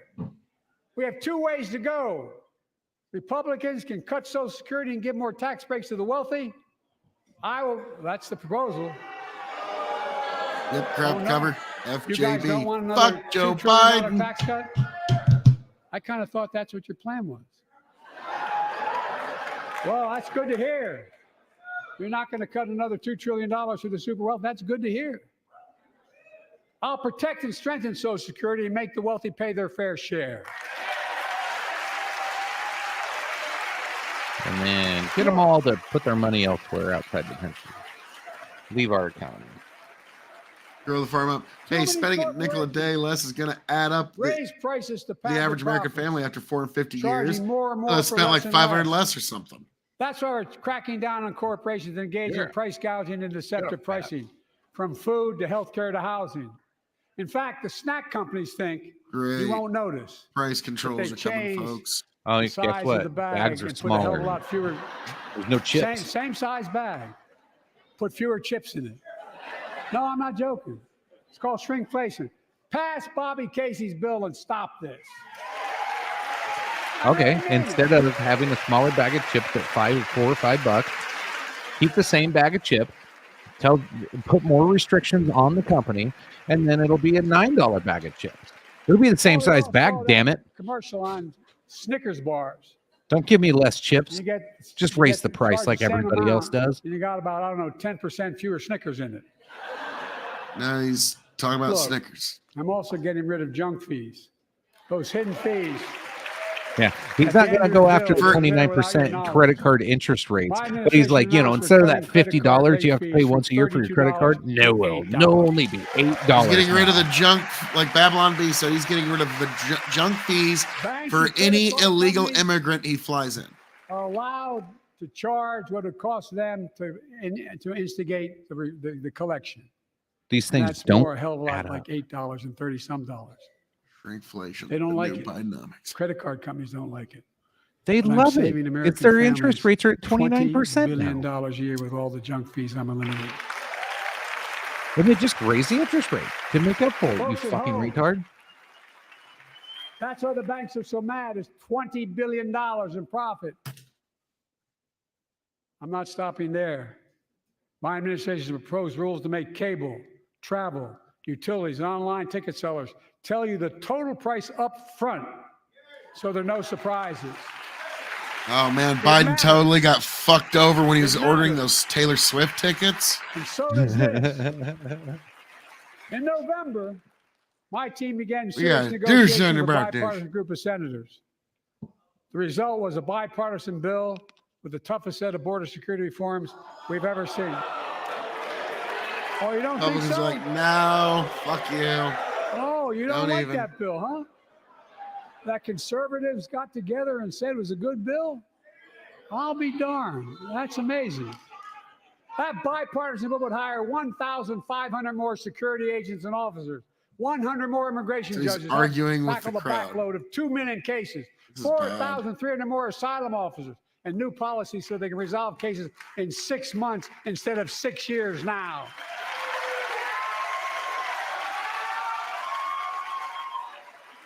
What are you against? 100 more high-tech drug detection machines to significantly increase the ability to screen and stop vehicles smuggling fentanyl into America. That's killing thousands of children.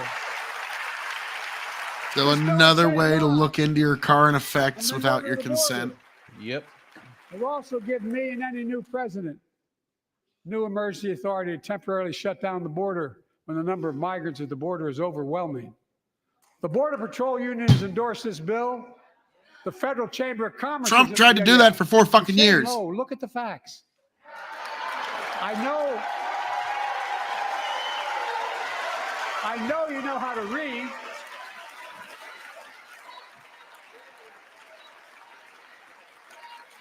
I believe that given the opportunity for a majority in the House and Senate would endorse the bill as well, a majority right now. But unfortunately, politics has derailed this bill so far. I'm told my predecessor called members of Congress in the Senate to demand they block the bill. He feels political win, he viewed it as a political win for me and a political loser for him. It's not about him, it's not about me. I'd be a winner. Not really. I'd be a winner. Not really. Somebody yelled something. Nice. Lincoln Riley, an innocent young woman who was killed by an illegal. That's right. But how many of thousands of people being killed by illegals? To her parents, I say, my heart goes out to you, having lost children myself. I understand. But look, if we change the dynamic at the border, people pay these smugglers $8,000 to get across the border because they know if they get by and let into the country, it's 6 to 8 years before they have a hearing. And it's worth it taking the chance of the $8,000.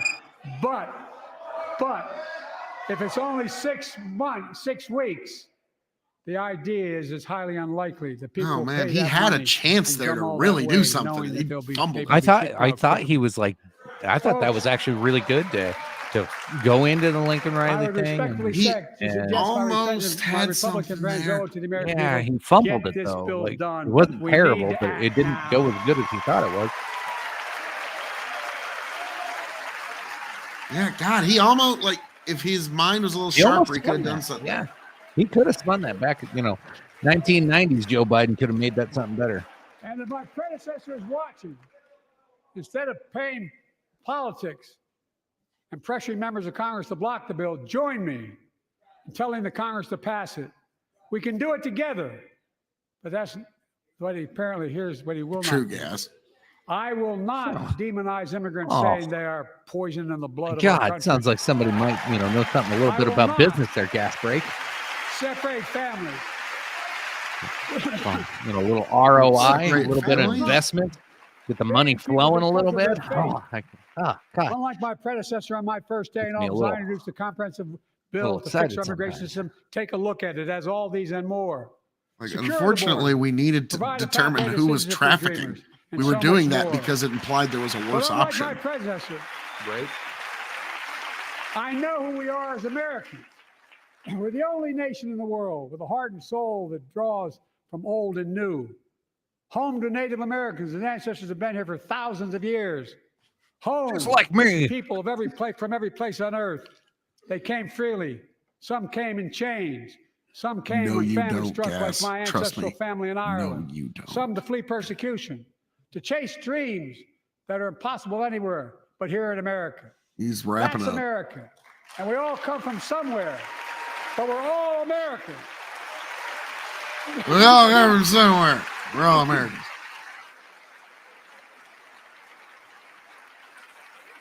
You're right, Bandit. They are the Dems are the aliens from They Live, whether they know it or not. We can fight about fixing the border, or we can fix it. I'm ready to fix it. Send me the border bill now. Build the wall. Build the wall. A transformational moment in history happened 59 years ago today. in Selma, Alabama. Hundreds of foot soldiers for justice marched across the Edmund Pettus Bridge, named after the Grand Dragon of the Ku Klux Klan, to claim their fundamental right to vote. I gave him his eulogy. They were beaten, they were bloody, and left for dead. Our late friend and former colleague, John Lewis, was on that march. We miss him.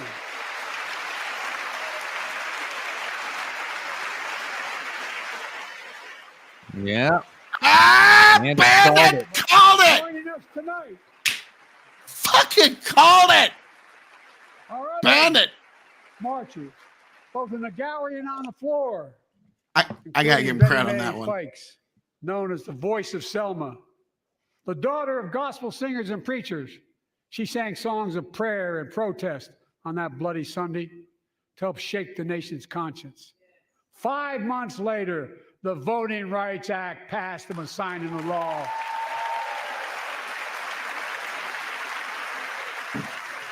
Thank you. Thank you, thank you, thank you.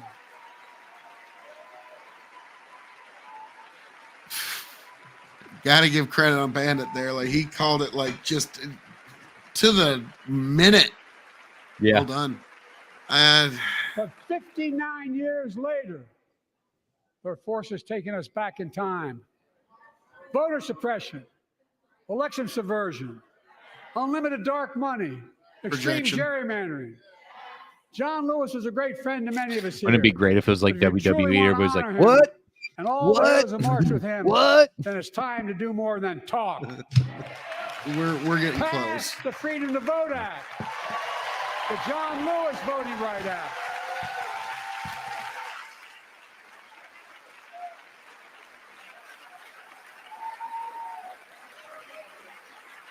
And stop, That Jim Jeffries has an evil smile. I don't stop trust that denying dude. another core value of America, our diversity across American life. Banning books, it's wrong. Instead of erasing history, let's make history. I want to protect fundamental rights. We don't want to ban books. We Pass just want to Equality ban Act. people on social media. And my message to transgender God, no Americans, shit. I have your back. He's got Go the for it. back, Bandit the has front, got that and your antenna tail. For TV. workers' rights. Ah, son of a bitch. Bandit's got the fucking inside track like he did on Super Bowl. Because every worker has a right to a decent living more than $7 an hour. So now he's going to We're tell you also what's a making decent history by living now. confronting the climate crisis, That's not great. denying it. I don't think any of you think Wait, there's there's no a longer climate climate crisis? crisis. At least I hope you don't. I'm taking the most significant action ever on climate in the history of the world. Oh, And great. I'm I'm going to cutting our ruin it. carbon emissions in half by 2030, creating tens of thousands of clean energy jobs like the IBW work is building and installing 500,000 electric vehicle charging stations. Hey, Gas, you appreciate it. Thank you.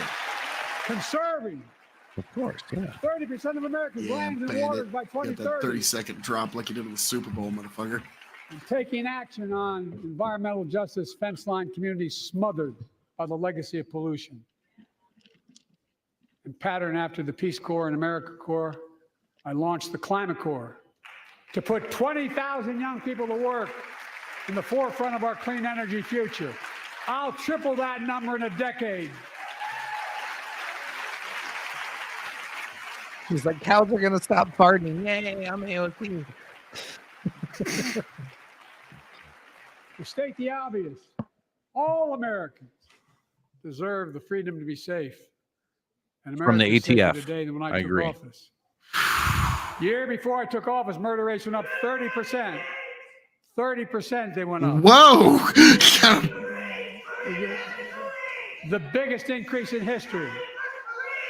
It was then, through Yeah, my guys, like, American they're gonna Rescue escort me Plan, out. I'll which just go. every American voted against, I might add.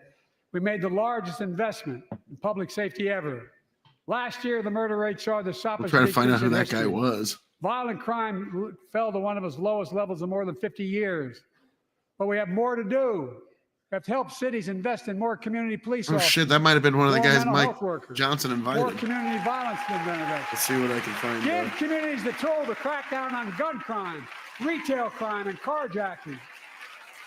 keep building trust as I've been doing by taking executive action. You know On how police the crime reform, rates seem to be going down? calling for it to be the law Because of there's the no land. cops to respond when a crime is Directing my called in. cabinet So to review people the have federal just stopped classification of reporting marijuana them. and That is expunging literally thousands of convictions what's for the mere happening in inner possession, cities because right no one should be jailed for simply using or having on their record.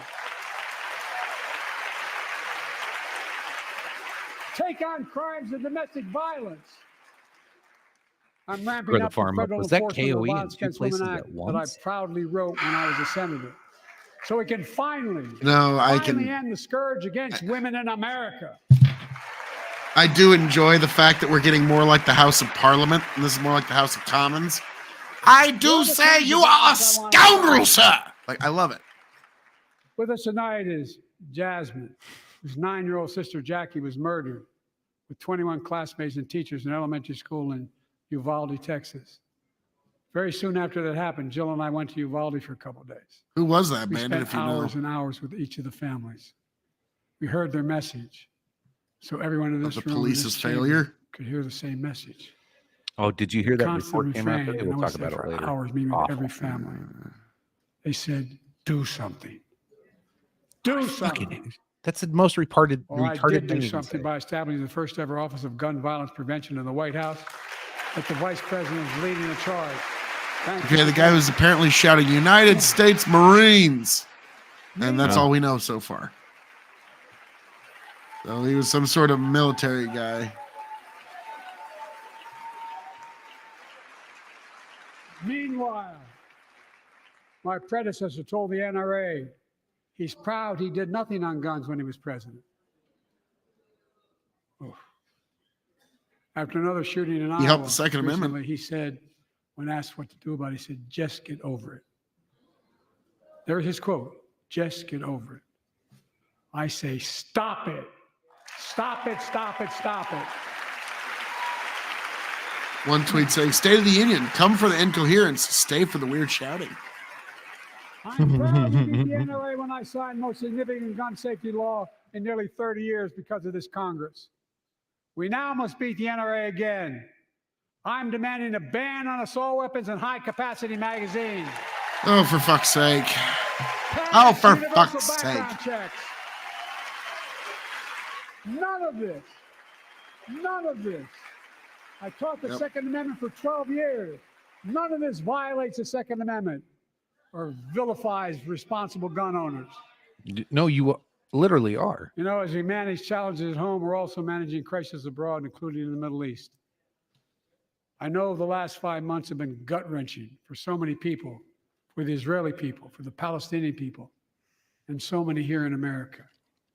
This crisis began on October 7th with a massacre by a terrorist group called Hamas, as you all know. Bandit, I'll come back to that Trump 1,200 guns innocent bad thing. people, women and girls, I got men an and boys. opinion on Yeah, this. we're about to open up a after whole can enduring of worms sexual here. violence.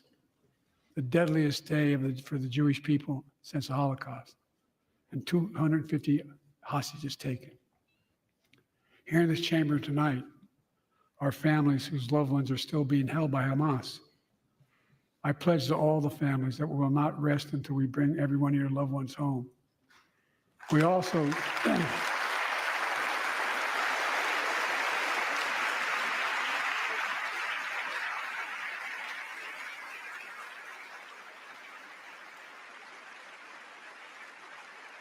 we will also work around the clock to bring home Evan and Paul, Americans being unjustly detained by the Russians and others around the world.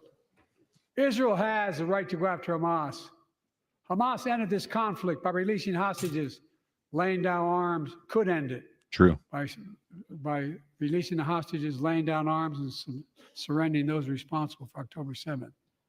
But Israel has Israel has a Cock in my mouth. because Hamas hides and operates among the civilian population like cowards, under hospitals, daycare centers, and all the like. Israel also has a fundamental responsibility, though, to protect innocent civilians in Gaza. Gas break. That is unfortunately very true. This war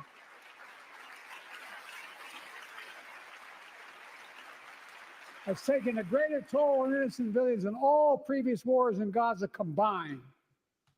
More than 30,000 Palestinians have been killed, most of whom are not Hamas. Thousands and thousands of innocent women and children, girls and boys, also orphaned. Nearly 2 million more Palestinians under bombardment or displacement. Homes destroyed, neighborhoods in rubble, cities in ruin, families without food, water, medicine. It's True. Heartbreaking. I've been working nonstop to establish. We've all been immediate waiting since ceasefire 2008 gas. for 6 weeks to get all the prisoners released, all the hostages released. To get the hostages home and ease the intolerable and humanitarian crisis and build toward an enduring, something more enduring.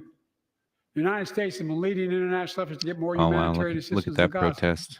Tonight, Oh my gosh! I'm directing the U.S. That's so military to lead powerful. an emergency I got to put my mission fist up for that one. to establish a temporary pier in the Mediterranean on the coast of Gaza that can receive large shipments carrying food, water, Okay. medicine, and A temporary man is shelter. escorted out of the No guest US section at the boots will State be of the on the Union ground. shouting about the Marines who died during the Temporary pier will enable 2021 a massive withdrawal increase from in the amount of humanitarian Afghanistan. assistance Ah, given to good Gaza call. every day. There were some Marines who died. Donald Trump posted he wants to take away everyone's guns. Remember that when you're at the voting booth, because if And not Israel elected, must your do its guns are part. gone along with your freedom. Your guns are gone. Israel must allow All more of aid them. into Gaza to ensure Every humanitarian gun workers aren't ever caught in the was. crossfire. And they're announcing they're going to have a crossing in northern Gaza. To the leadership of Israel, I say this: humanitarian assistance cannot be a secondary consideration or a bargaining chip. Protecting and saving innocent lives has to be a priority. As we look to the future, the only real solution to the situation is a two-state solution over time.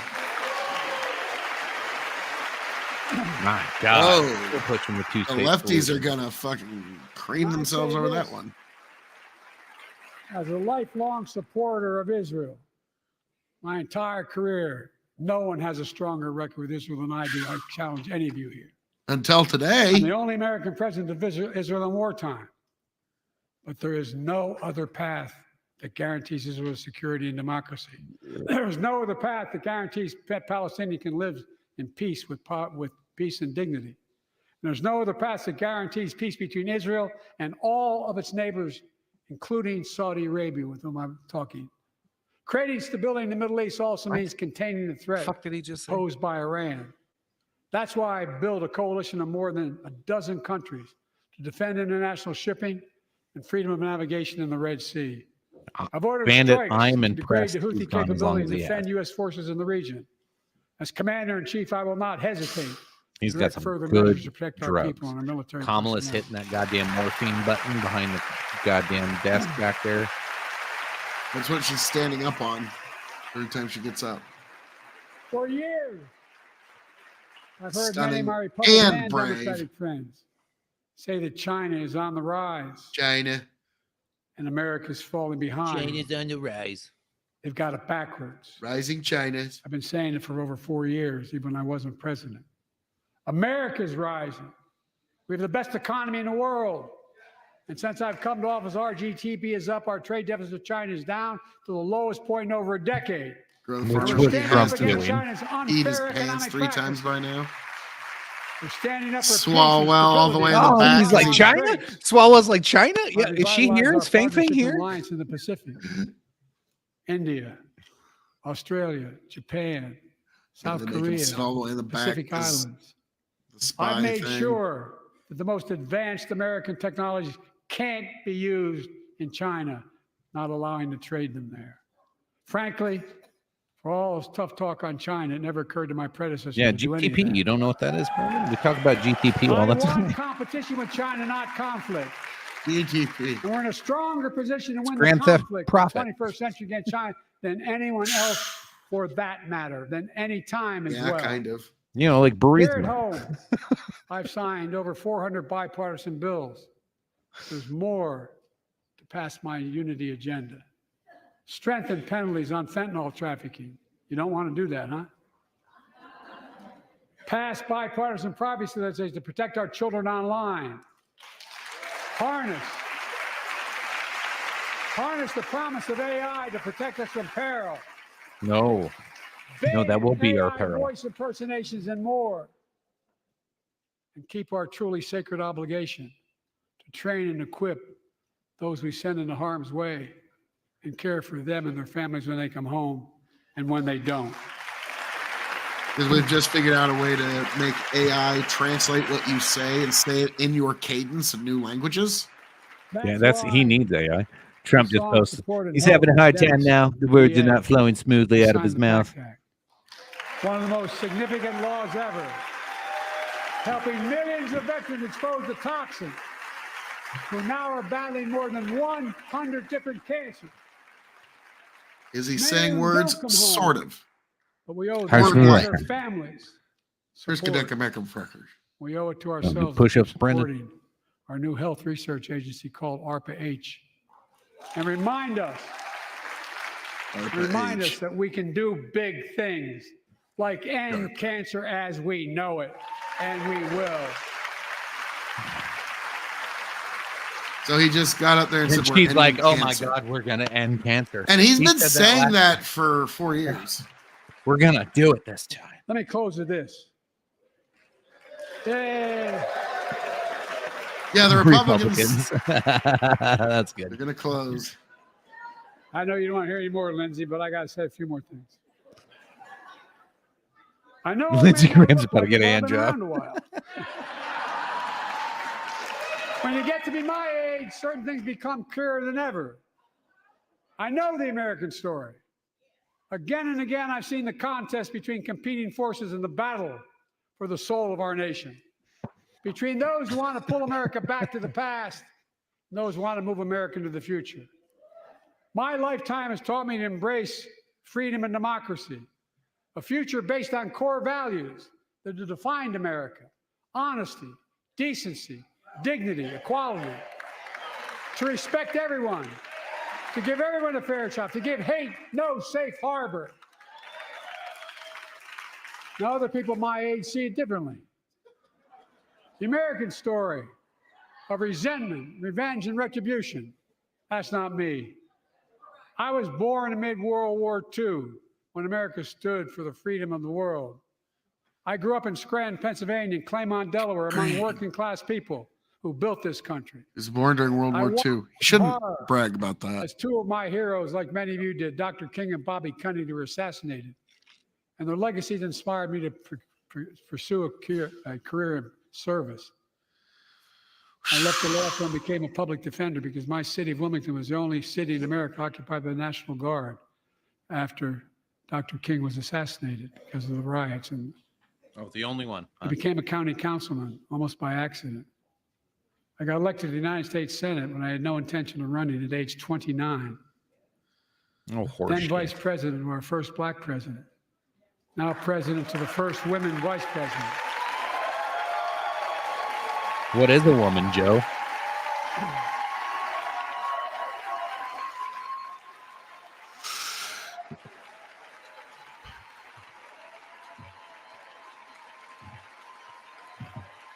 In my career, I've been told I was too young. By the way, they can let me Nobody on the told Senate you that. elevators for votes sometimes. Not a joke. And I've been told I'm too old. Whether young or old, I've always known what endures. I've known our North Star. The very idea of America is that we're all created equal, deserves to be treated equally throughout our lives. We've never fully lived up to that idea, but we've never walked away from it either. And I won't walk away from it now. I'm optimistic. I really am. I'm optimistic, Nancy. Nancy. He decides to name drop. I'm optimistic, Nancy. Do you think Tom's gushing over Nancy? Nancy looks like she put on some weight. Isn't how old we are. It's how old are our ideas. That ice cream. Hate, anger, revenge, retribution are the oldest of ideas. But you can't lead America with ancient ideas. It'll only take us back. You lead America, the land of With possibilities. ancient old men. You need Yeah. a vision for the future and what can and should be done. Tonight you've heard mine. I see a future where defending democracy, you don't diminish it. I see a future where we restore the right to choose and protect our freedoms, not take them away. I see a future where the middle class finally has a fair shot and the wealthy have to pay their fair share in taxes. I see a future where we save the planet from the climate crisis and our country from gun violence. Luckily, the future doesn't have Above you all, involved in being in power for all that much longer. I see a future TikTok for goes the all clock, Americans. Democrats. You I have see a country for 11 all months Americans. left. And I will always be president for all Americans because I believe in America. No, you just I said believe that in you, the American people who support Trump or You're the anybody reason like we've him, never More been believes more in the American optimistic people about that our vote future for than I am not now. everybody. threat So to let's their build threat, the foreign future and together. domestic. Let's remember who we are. We are the United States of America. And there is nothing beyond our capacity when we act together. God bless you all, and may God protect our troops. Thank you, thank you, thank you. You know, the guy with the cane knew he was in the shot. I don't know who that is, but you He know does he that every knew. year. Grow the farm up. This makes perfect sense if you make everything the opposite of what he says. Yeah, pretty much. Brendan Roy, not my president. Okay. I got a few things right off the bat here. Number one, his like take on inflation is such a reductivist view, I guess. It's like a rich guy going, he's doing the let them eat cake. He's like, but I know it was like a 10% inflation for 2 years, but now it's down to 3%. Those things that cost 10% more for 2 years straight, now they're only 3% more than they were last year. So it's coming down, and your wages, they came up a little bit, but not at the same rate, nowhere near the same rate. But you pay a lot more for things now, but it's not as bad as it was. It still sucks. He doesn't say that second part. Like, holy fucking shit. The amount of inflation, like I went back, I pulled up, like, here's a great thing about it. I know you and Tony are gonna fucking hate me for this, but when you order, your groceries online and then you go pick them up, I get a digital receipt. I get to go back and look at my receipts from 2019 and see what I was paying for me and my wife and my kid for a week's worth of groceries was about $250. You know what I pay now? What's that? Almost 500. It is almost doubled, and it's the same shit. I don't go after higher name brands. I still buy the same cheap shit. I still shop the same way. We've accustomed ourselves over the years to the same things. Almost double in our grocery bills for 2 weeks worth of groceries is almost double. Great example. These pure leaf raspberry teas. When I first started getting them, used to be $1.25. I got them. Must have got in earlier because they were $1.09 for a little while. Yeah. And now they're like $2.15 in the span of my daughter going from middle school to high school.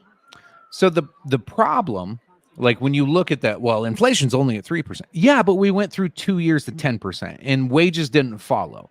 So you can say that and you can show these on graphs and you can have this fancy chart showing, oh my God, look at this, the inflation's slowing down. That's not what real people feel. And that's the biggest problem. That's what fucking dipshits like him do not understand. And no politician has ever been able to actually quite really get the grasp of how inflation actually impacts people. It fucking sucks. It fucking hurts deep. True. And he just goes, well, what do you mean? It's down 3%. Imagine, so like Bill Maher, great example. He got his ass roasted on his own fucking show because he was like, oh, these whiny goddamn millennials bitching about inflation. And then the person he's interviewing is like, hey, have you bought a carton of eggs lately? He's like, oh, it ain't that bad. No, he hasn't bought a carton of eggs lately. These fucking rich goddamn elite people have no idea. They don't have to worry about it, so they don't feel it. But those of us that know what it's like to live paycheck to paycheck, and then all of a sudden, when you're like, "Fuck, okay, I got my budget figured out," and then all of a sudden you're like, "Oh shit, I'm gonna be fucking $100 short this month." Like, What the here's fuck? What here's the happened? weird thing, chicken. In America, even what's considered rich, this is a pretty funny joke I heard years ago, but it's true. It's like, really, it's, you're not really like rich, you're poor plus 20%. You're poor plus you can go to Texas Roadhouse once in a while. I can Okay, get Texas Roadhouse once in a while. Exactly. So, chicken, you're unfortunately probably considered rich by the tax code, because now it's all the way down to like people who make like $68,000 to $72,000 are now considered rich. Yeah. By So, the tax code. then you compound his ignorance on inflation and how it It's like, actually fuck, I impacts, wish, man. how it impacts Americans. Then he goes on to jobs. Now the numbers on jobs, they all look really good, but as you saw in the chat, like some people 2-3 jobs. My wife's looking at picking up a second job, just so we have a little extra spending money, so we can go to Texas Roadhouse once in a while. Yep. And that Like, combined income, according to the IRS, makes us all. Yeah. Wow. Yeah, like in like this year I'm buying all my goddamn own. I just took my goddamn work bonus that just got taxed fucking 40%, and I still have to pay another $5,000 this year, which is fucking insane to me how much I'm paying in taxes. But then, so I go and buy my own goddamn farm equipment so I can bale my own hay, so I don't have to pay some other guy to do it. I'll make my money back on the equipment after about 1.5 years. So I have to do a long-term investment on equipment just so I can make extra money in a couple years from now. Like that's the shit we're doing. So like technically I'm taking a second job by like just working our own fields. And then my wife is looking at getting a second part-time job just for a little funny money, because we're we live comfortably. I'm not going to say I'm struggling by any means, but it is like living comfortably paycheck to paycheck. So like there's like everyone else. There's months where I go, I might have to sell my truck. Like that happens. There's a couple times a year where I ponder if I should just sell my truck. Oh, yep. We all have that. I really need about $3,000 more than I need that thing, because holy shit, bills are real. Yeah. The next one was climate, and he talked about his shit with cars and what he's doing with cars.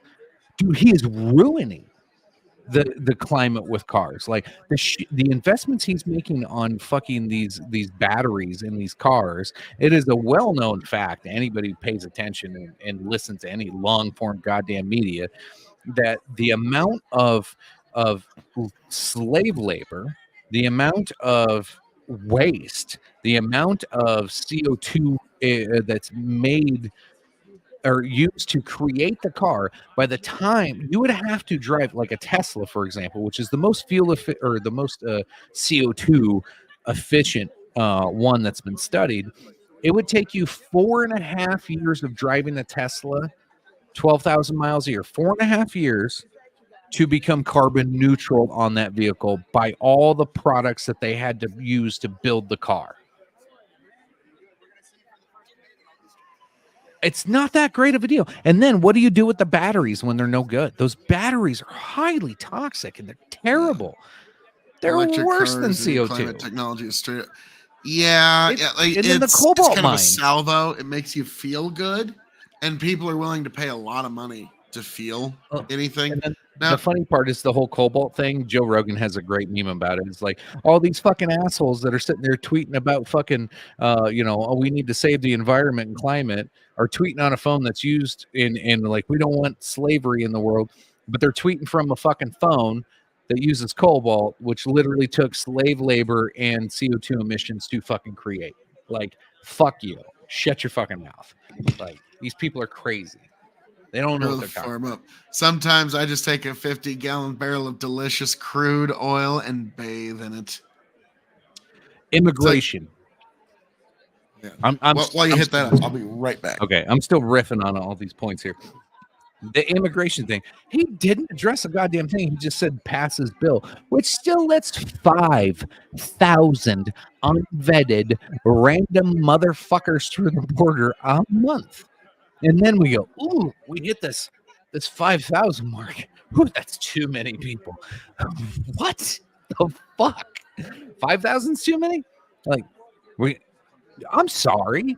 Like, isn't it like 100 too many? If I lived at the border, holy fuck, I'm so glad I don't live in Texas. I would be spending way more money on guns than I could afford. I would sell my truck, tractor, home, probably everything. I would be the most armed person. Jesus fucking Christ. But he doesn't address anything in here of how it's actually going to fix immigration. He just criticizes Trump a little bit and then makes some platitudes about how people matter, and then doesn't address that he took, how many was it? How many hundreds of thousands did he fly across the country? Admittedly, this story came out this last week that were unvetted. We have no idea who they are. Doesn't address that at all. Like, but we're pass my border bill. Fat, fucking do it. We'll do some push-ups, pussy. What the fuck? And then all of that. So you take the inflation issue, you take the jobs issue, you take the climate issue, and fucking the farmers on top of the climate. We didn't even get into that. You take how he totally disregards immigration and just like, it's like a fuck you bill, and then tries to preach to us about how he's trying to make the middle class better. You know what hurts the middle class? Your immigration policy, your climate policy, your fucking jobs policy, your inflation policy, like everything that you bullshitted about kills the middle class. This guy, so there's this big thing about how much the American fucking millennials and whatever, like, and I'm not all totally on board with this, but like millennials are bitching that boomers are holding all the wealth and not passing along. It's a reflection on Biden. This is exactly it. You have this fucking boomer piece of shit that does not understand today's world, does not understand the internet, post-internet, the post-online world and how things are actually working, and just sits there and tries to hold on to power, holds on to all the money, and only lets a few things go through that he thinks is okay, not understanding how much he's actually fucking things up in the long run, but doesn't care because this motherfucker's going to be dead soon. And then we have to pick up those pieces. Like, I am literally scared of the future of this country. Like, I'm the older millennial. Phil, you're an older millennial. Like, we might be able to talk them down, but I'm worried about the millennials that are 10 years younger than us. They're going to start taking power and reflect on all of this shit, how they're not able to buy a house. You and I are homeowners. 10 years, people that are 10 years younger than us, they ain't going to buy a house. Most of them won't. Unless they got some extra money laying around or they were smart with investments, they're pretty much fucked. And it's because of fucking assholes like him. Now, It's because this fucking boomer shit, and they're not wrong on this. These boomer motherfuckers screwed them with all of this shit policy, which led to the inflation, the jobs, the immigration, the climate bullshit. It ruined your chance to ever come out of lower class into a middle class. The middle class is very few people now. It is it's this thin line in our economy. You either got it or you don't. And there's a few of us still alive in that middle class trying to survive.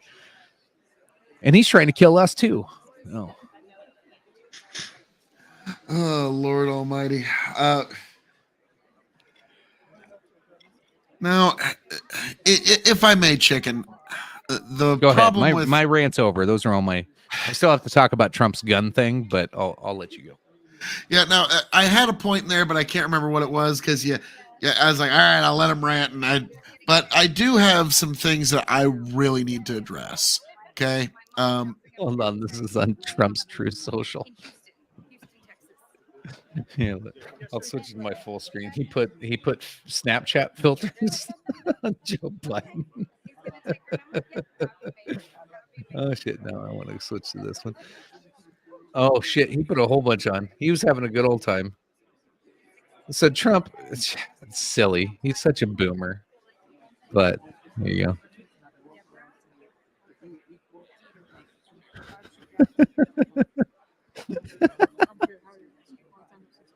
Okay, now I remember the point I was wanting to. This is what nice. this is what Donald politics Trump's now. doing. This is politics What now. Donald Trump's doing on True Social right now. This is Yep, great. putting Snapchat filters on Biden. That's beautiful. Now, when you were talking about hilarious. the boomers not passing the wealth, I told the kiddo this, and this is my advice to all Zoomers. And you're going to hate me when you see this when we get a little older. And I'm sorry, but there's nothing that can be done about it. You see, the thing is, the millennials are going to end up ultimately copying the behavior of the baby boomers to a shocking degree. And when you're going to see eventually when the baby boomers die out, which is going to happen in the coming, a lot of them by the end of this decade. By the time we hit 2030, folks, a lot of grandmas and grandpas are going to be going home in Christ. Okay, like that's going to be happening. Get ready to take care of them at your house or move in with them, because now the thing is, right now financially, the assets are being managed by the Gen Xers because the baby boomers are just too old now. They just can't do it, and so the Gen Xers are kind of the managerial class. The problem is there's just not enough of them to go around. There's this giant glut of millennials, though, and they're a huge generation just in terms of numbers.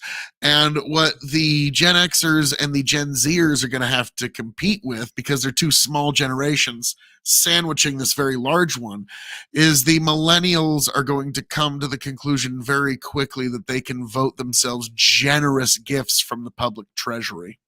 Mm-hmm.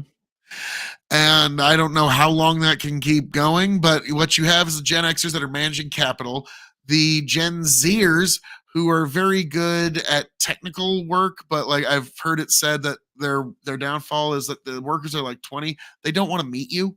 They don't want to talk to you. They don't want to like go to the company parties. They don't want to engage be scammers and being scammed. Yeah, they don't want to engage in office culture. They don't want to engage in corporate culture. They don't want to engage in job culture. They don't want to engage in any of that. Like I heard, I don't really like this guy much, but Peter Zehan said Gen Z's perfect job would be programming from inside of a locked closet that they could lock from the inside. Okay, they don't want to meet you. They don't want to shake your hand, nothing. Now, the millennials are a bit more personable. So they're the professional management class, the PMCs. And so they're the ones that are sort of in the middle that are going to be the bridge between these two. But as you've seen with some people that we've had exchanges with online, there's a lot of like bitter resentment inside the millennial generation. A lot of bitter resentment. And that's going to reflect through how they vote. I think Bandit had mentioned something about Trump was bad on guns. Here, I don't think Trump has an opinion on guns. Honest, I don't think Trump, like, especially in his first term, I don't think he had an opinion on a lot of things. I think there was a lot of shit he didn't know about, and he kind of floated with the wind and went with, what, is like, he would look over at Lindsey Graham and be like, is this something Republicans are cool with? Like, and they'd be like, now, Chuck Schumer, does Chuck Schumer hate this? Okay, I might do it if Chuck Schumer hates it. But remember when the bump stock thing happened? That was right after the Vegas shooting. And that was a huge fucking shooting. That was fucking a crazy amount of people. No, Chicken, give me a second here. Okay. Brandon's saying Trump is a lefty when it comes to guns, true on guns. I need to give some pushback here because what's happening again is people are being caught and spellbound and allured by what Trump says. And what I always say is remove the rhetoric, remove the things that he says, and look at the fruits of his labors. And he was actually a fairly moderate Republican president that was tremendously one of the best Second Amendment presidents of the the best Second Amendment president of the 21st century in terms of the fruits of his labors with the people he appointed to the Supreme Court and the Second Amendment decision that we got. Very much because of Trump and, like it or not, Mitch McConnell too. So in that regard, in the Second Amendment, those are two lawmakers that can say that they left the laws of this nation better than they found them. And by God, there's not a lot that can actually say that. And Trump actually ensured Second Amendment rights for an entire generation. So when you look and you try to say he's a lefty on guns, I have to ask you the most essential philosophical question. Compared to what? Okay, so great speech, Phil. Thank you. Thank you. Trump has not really thought about the Second Amendment. I'm just going to be real. He is Trump. Eric Prince for president. Trump was a New York liberal for most of his life, got older, realized the Democrats went crazy like the rest of us did, and said, do I really have to do this? And so Trump, like, I really don't think Trump has ever felt the need to carry a gun in his life. So he's never really had that, like, Second Amendment. Like, back in the 80s. He's had security, yeah. That's different than arming yourself to protect you and your family. That's different. He's never had to do that. So his view on guns is not what the American people's view on guns are. And that's okay. And he, like, that, this is where, like, when you look at a politician's view, an elitist view, and like certain people's view, you have to understand like where they're coming from. Like, do I blame Nancy Pelosi for wanting to eliminate guns? No, because the bitch has like been protected by security her whole life, and she doesn't know what it's like to be one of us. Now I hate her guts for a whole bunch of other things, but like, yeah, she doesn't understand guns. So I think she should be void of having any vote on guns, other than being a woman. Joke. But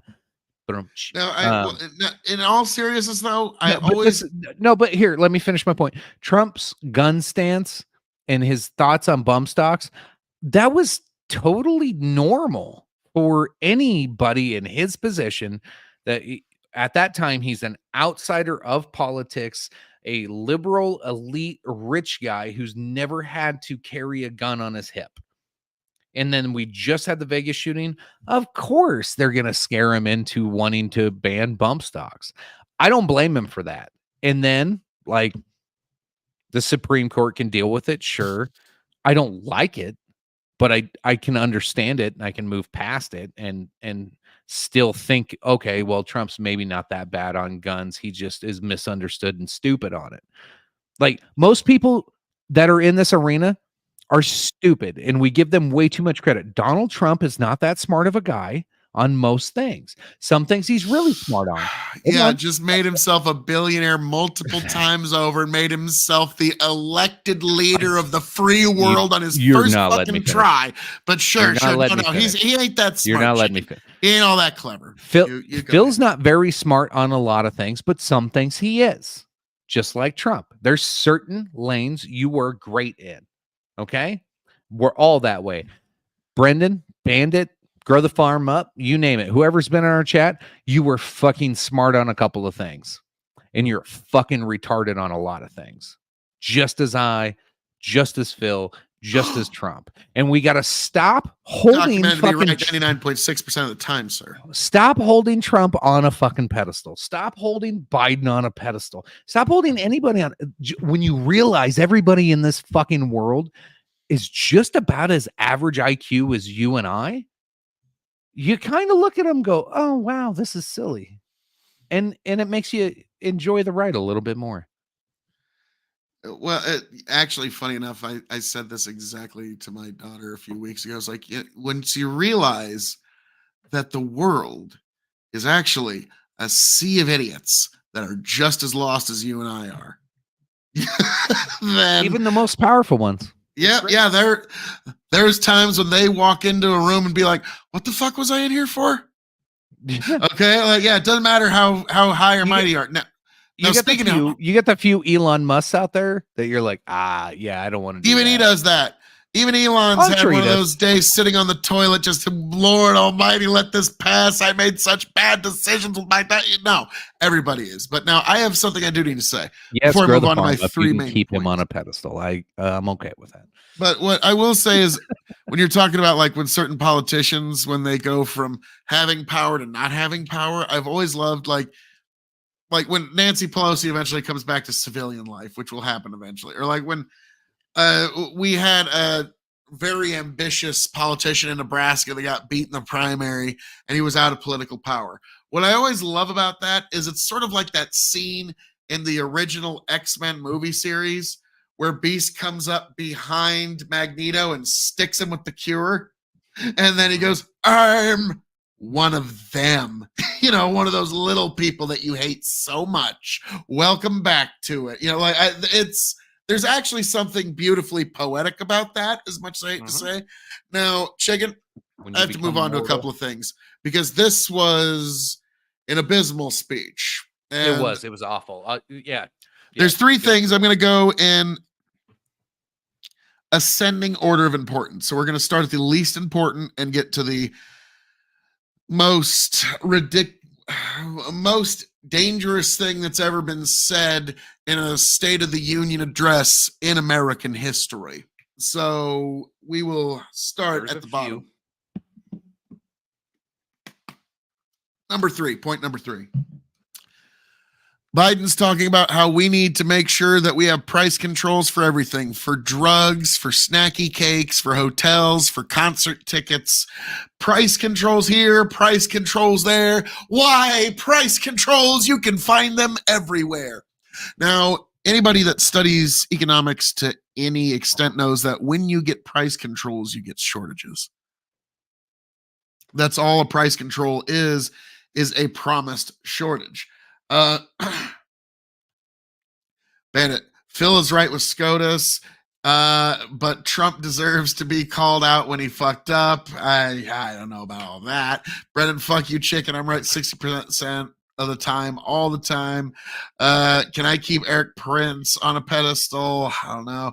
Bandit, I'm MAGA, but I'm not an ideological sycophant. I was that way when I was a dipshit in previous elections. I'm freer to call out your own guy when they fuck up. Didn't Biden call out half the cut? We're getting there. We're getting there, Bandit. We're getting there. Yes. Yes. Your answer is yes. Unequivocally yes. Totally did. Terrible. Oh, shit. No, I had I had it on. Like I thought I muted my mic, but now you heard the nose honk of extreme. Yeah, I just kept talking to. Thank you. Thank you. But yeah, price controls are promised shortages, and Soviet Union was the best demonstration of this. They would have price controls on bread. Guess what? There's no bread.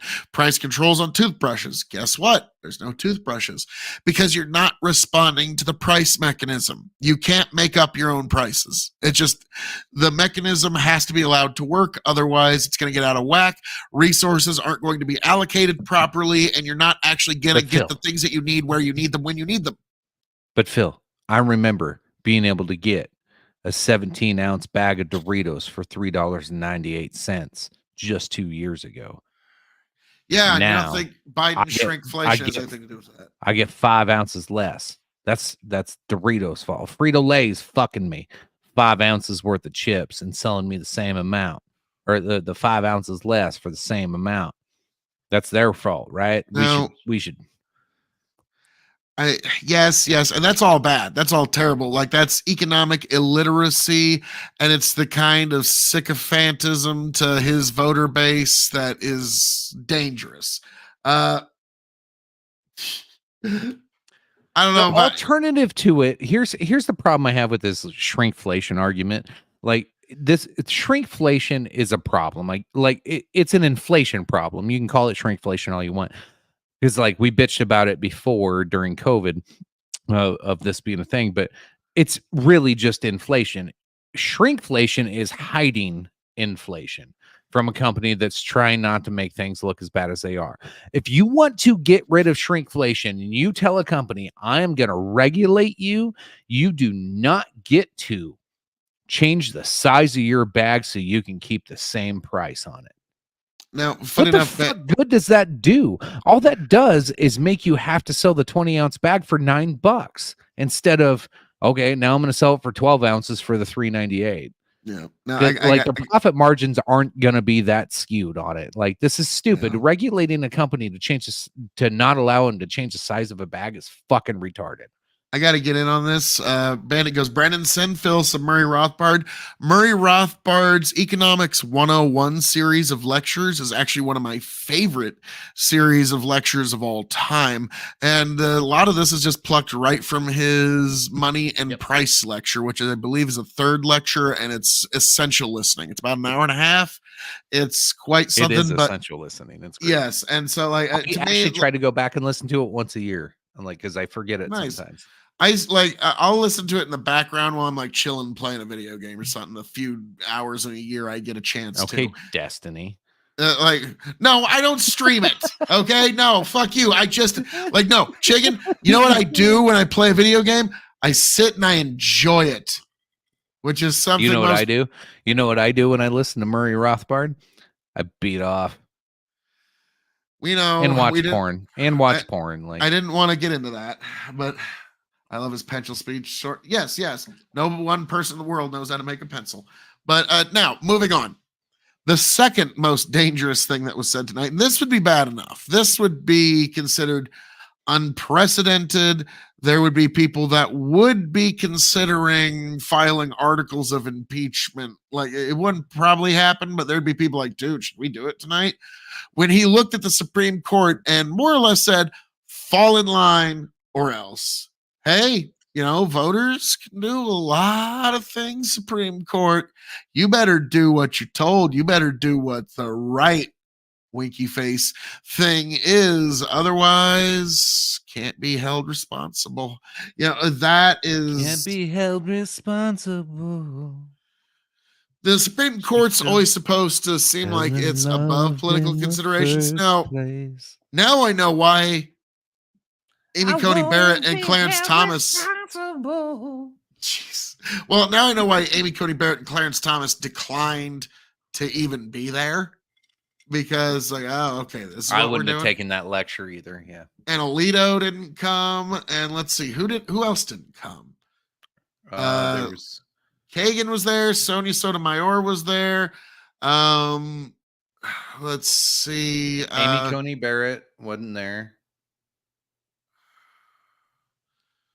See, Amy Coney Barrett wasn't there. So Alito, Barrett, and Thomas, we know weren't there.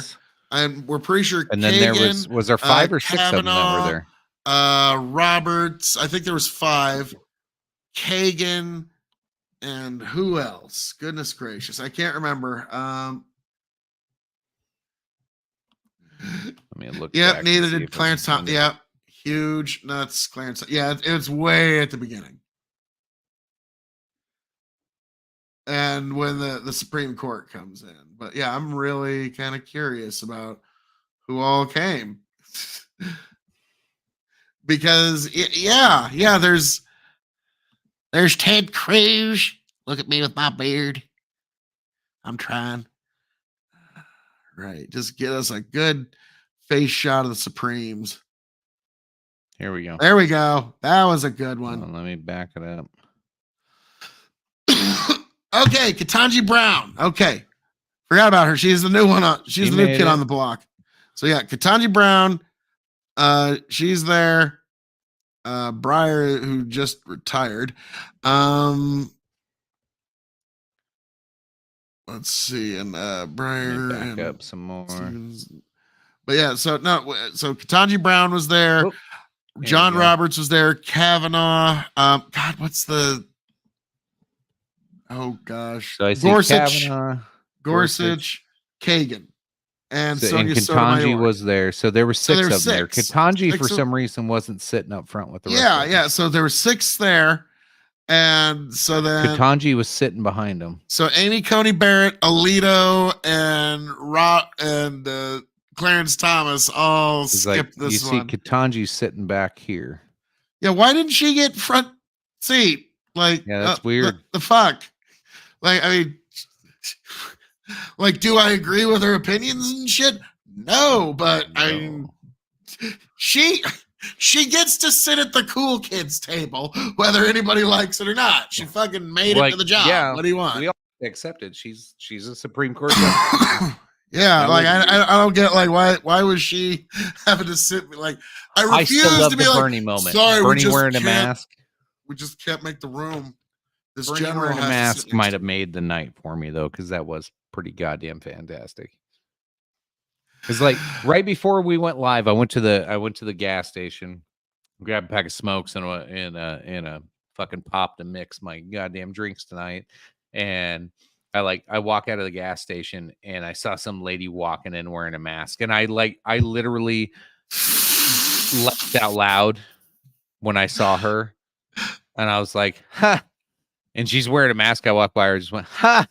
Because I like to shame people like that in public that are wearing masks for no goddamn reason. She was a healthy, beautiful woman. Maybe she's got an ugly face. I don't know. But just walked by her, went, ha, and got in my car, drove back here, and then we jump on here, and then Bernie's wearing a mask. I'm like, oh my God, why? Why are Grow we the doing Farm this? Up goes, they won't give him the 2 seats he needs, one for Clarence and one for his giant American balls. And then Oh, Bandit that goes, is beautiful. Scalia, Thomas Alito. Well, yes, you're correct. Scalia did not show up because Scalia has been dead. For not quite been- 10 years. He's been Yeah, unfortunately. unanimated.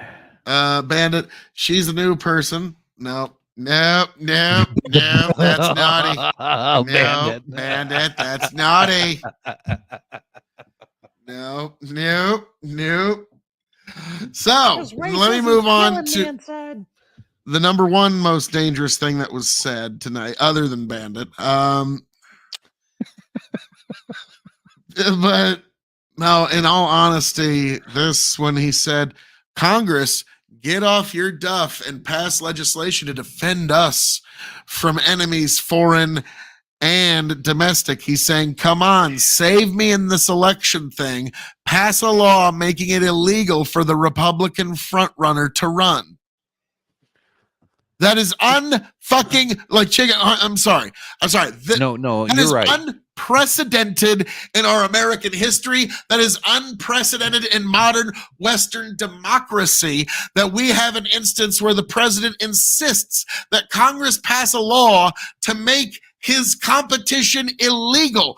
That is a scandal. And I don't need a seconder. My own opinion is enough for me. This is a scandal of the worst order. And I don't care if anyone else agrees with me, but I know many of you do. Okay. I know this might not be your opinion, but by the end of this show, it just might be that this is one of the most dangerous things ever spoken at a State of the Union address, where a sitting president is demanding Congress inflict legal lawfare upon his political opposition, despite the Supreme Court giving the man his day in court. He's been fully adjudicated. He has been vindicated. Even Sonia Sotomayor said he has been given no due process one way or another. So people trying to make this claim have no basis. And despite all that, we have the president saying, well, that didn't work. We need legislation to make this motherfucker illegal. Get on it. That is unprecedented. Chicken, what do you guys say, sir? The thing that, like, this year we've heard that a lot of, like, terrorists, foreign and domestic, like, and they accentuate the domestic part, like, and we've gotten used to it. I'm trying to trace back when this started, because they used to always say foreign and domestic, but they would be like foreign and domestic, like, and it was like domestic was like passive in the speeches that they would have, but now it's the prominent thing, and it's just got harsher and harsher and harsher. And like tonight, I just sat there and I thought, I'm like, when did this start to where we stopped focusing on, like, the war on terror started in 2001, of course, and that's probably when we first started hearing these speeches. But at what point did that target? Because it literally feels like my crosshairs as I'm looking at, like, in 2001, I'm looking at, like, not trying to sound like xenophobic or whatever, but, like, let's be real. At that point, we're looking at, Middle Eastern and folks, and that was where your target was. And all of a sudden it started turning inward, until all of a sudden, like, in 5-6 years ago, it was like, we're aiming at South Carolinians. Like where did that happen? Like when did that like shift happen? Because it happened pretty goddamn fast, and now it's just aiming at any goddamn red-blooded American that does not want big daddy government to just rule their life. Because that's what it feels like to me today. Is you are a domestic terrorist if you do not want the government to just, or you don't agree with everything the government wants. You're a terrorist. That's literally where we're heading. It's sort of like the 1984 Orwellian Kingdom of Oceania. If you've ever read the book 1984, but we're eventually getting. I don't to know the point where of it thought started crime. and how we got here, because I think you have to understand that to stop it. I think we have to understand the first time somebody really accentuated the all terrorists, foreign and domestic. Like the first person that made it about domestic terrorism. Well, that wasn't after real. the 6th of January 2021, to a very large cadre of people in this country, I think it was before support for Donald Trump became the first thought crime, in the same way that there's an original sin. To them, they see it as that's where it the escalated. That's like, and so like any support of Donald Trump is now a leftist thought crime going forward. And I think it went back to school shootings, personally.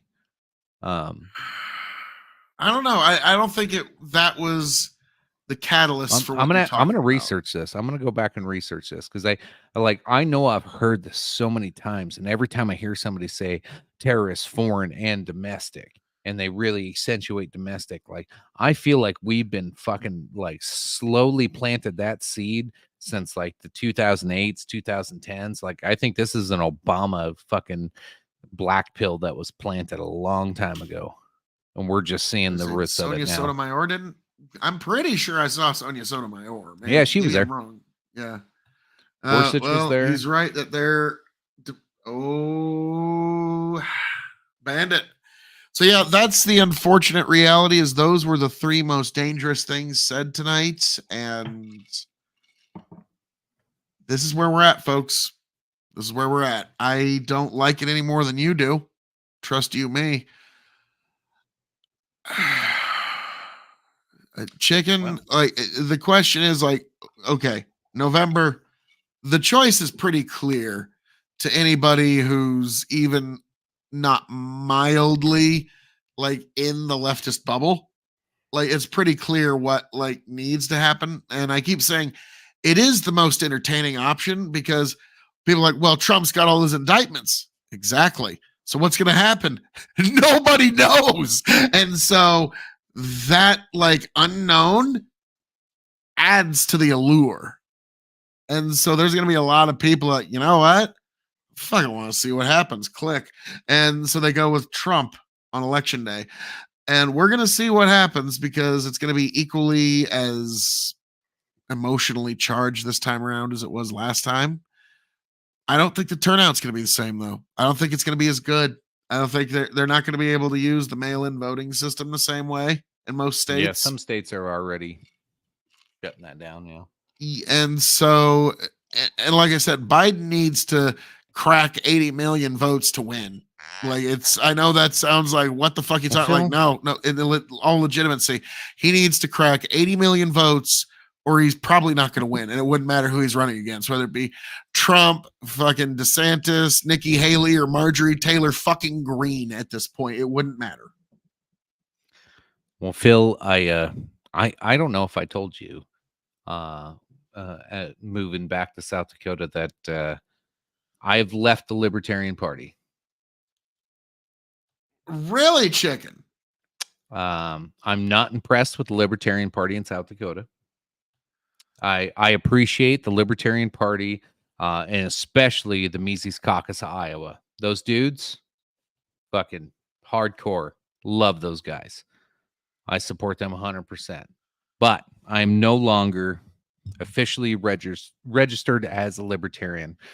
And in South Dakota, being one of the largest, fastest growing parties in the country, I am now a non-affiliated voter of South Dakota. You see that? Yeah, that's what I was hoping for. Ah, He thought I the was pain. Like you could see just the like. Is he a Republican? Is he a Republican? Like yeah, No, you like no. Chicken. I think we need to go out and clip that because you can almost see me like, You're like, oh my just God, is he gonna like say it? beaming. Like, is he gonna do it? Because like Chicken, unfortunately, like I'm gonna say the same thing to you that I say to Tony. Now you might actually intake at least a piece of this, where in an overwhelmingly Republican state, all you're doing is arbitrarily shutting down your voice by not being able to participate in the Republican primaries. That's where it's you more of really. no, I understand that. Deb Fisher sits in her seat by 5,000 primary votes. Yeah, no, I understand that. I'm not ignorant to the fact of what you're saying. I get that. Shut up, Normie. Nonpartisan brothers unite. Like that, right when you drop that chick, like shut up, Normie. Now, but that's what I like, especially in Not like states ignorant like to the Republican fact and of South that, but it's Dakota. more of like a protest to just the system in general. Because you know me, I'm still that like fuck you at heart. Like if Rage Against the Machine was still raging against anything but the machine. Well, Chicken, here's the thing. Where, like, if you want the ship of state to be steered in a different direction, where do you think you're going to have the most effect? Down in the lower decks protesting or with your hand on the actual helm? No, and I've thought about this and I understand the natural reality of things. Like if I continue to be involved in politics and pay attention to politics, especially at the local level, I know ultimately I'll eventually have to become more of like a Rand Paul of the Republican Party. Yeah, I mean, there's like, but like there's some right now it folks that doesn't fucking would appeal matter. to- I'm safe in this state now. And okay, so Thomas Massey. this year there was not a candidate to run against Rusty Johnson. If you don't know, or Dusty Johnson, if you don't know Dusty Johnson, and he's the dipshit that from South Dakota Congress, or he was congressman from South Dakota that introduced the TikTok ban bill, the original one, which was like the fucking Patriot Act of the internet. They use this little fucking redheaded dweeb from South Dakota that's a fucking junior congressman, and they had him try to fucking introduce it as a Republican. And thank God it got shut down and everybody knew that was fucking horseshit. But like little dweebs, little pussies like Dusty Johnson do not need to be representing my state. So that's probably going to be my political mission locally, is to make sure we have a candidate that primaries him. He does, like, he's up for re-election this year. Chicken for Congress. They Now, did Chicken? not do a, no, I would not want to be in fucking politics. I can't lie that good. I am not That's that why good we of a need liar, you, guys. Chicken. But we need you to run as a Republican. So you just as well go down, Right. change that party registration now. Yeah. And I don't now, have Brendan that kind Roy, of money. Here's the unfortunate reality, Brendan. You're not going to like this, but okay, Brendan. Phil still No, thinks I don't. Republicans can fix Yeah, things. yeah. Now, in terms of Republican voters, we got no new wars, which is huge. The judges delivered Republicans the Roe v. Wade decision 10 and the years from Second now, you'll Amendment start wars. decision, and then also the tax cuts. We can pretend like tax relief isn't a very big deal, but whether you like it or not, a Republican president actually delivered for his voting base and got things that they want accomplished. Now, I'm curious if I could hear a list of within America the great, mighty, and bountiful legislative accomplishments and judicial accomplishments of the Libertarian Party. Oh, what's that? Yeah. Unfortunately, there's nothing to deliver there. So Republicans can actually point to actual victories with actual legislations that you can measure with your eyeballs and your ear holes too. Chicken's like, yeah, oh no. Chicken should run as a Democrat. I couldn't do it. No, do like we kind of joked on the episode the other day, like you do, like, hey, South Dakota, I'm totally not a Democrat, but I'm running as a Democrat just because it's way easier to get on the statewide ballot. I just spend no money. They don't care. They just let me on. And so, yeah, that would work. But not like Brandon goes, 6 trillion is just, see, ways you can actually measure. Speaking of which, Phil just dropped a hint. We do have a pre-record dropping tomorrow, folks. So stay tuned. Tomorrow's just a day away. And stars aren't working. It told me stars are working for us, but I logged in and there's no stars. Well, you better get to gaming, motherfucker. Dude, no, the gaming thing's not a thing anymore. I don't understand why there's no stars. All right. Well, regardless, hey, folks, but we got a new follower tonight. That's cool. Hells yeah. Well, Chicken, this was the dumpster fire of the union. But folks, as I'm known to say around here, all that being said, thank you for joining us here for the simulcast of Big Bucket Empire and Hazard Analysis. We got one more. Bannigan, in my opinion, GOP won't become pro-war for 20 years. I don't know about y'all, but I know people missing limbs from, that is true. Yeah, the GOP is now the working class anti-war party, folks. That's Welcome crazy. To what reality is post-Donald Trump. 20 years ago, would never have thought that. Nope, not even me. Thank you for joining us. God bless every last one of you. I hope all of you make it back here to the Big Bucket Empire on YouTube and Facebook, to Hazard Analysis on YouTube, to the KOE Nation on YouTube, TikTok, Twitch, Twitter, X as well, folks. Thank you for being here. Thank you for joining us. God bless every last one of you. Raise a glass to yourselves. I hope all of you make it back here happy, healthy, much the wiser. And I hope all of you make it back here for next year's State of the Union. Happy, healthy, much the wiser. God bless. Chicken, take it away.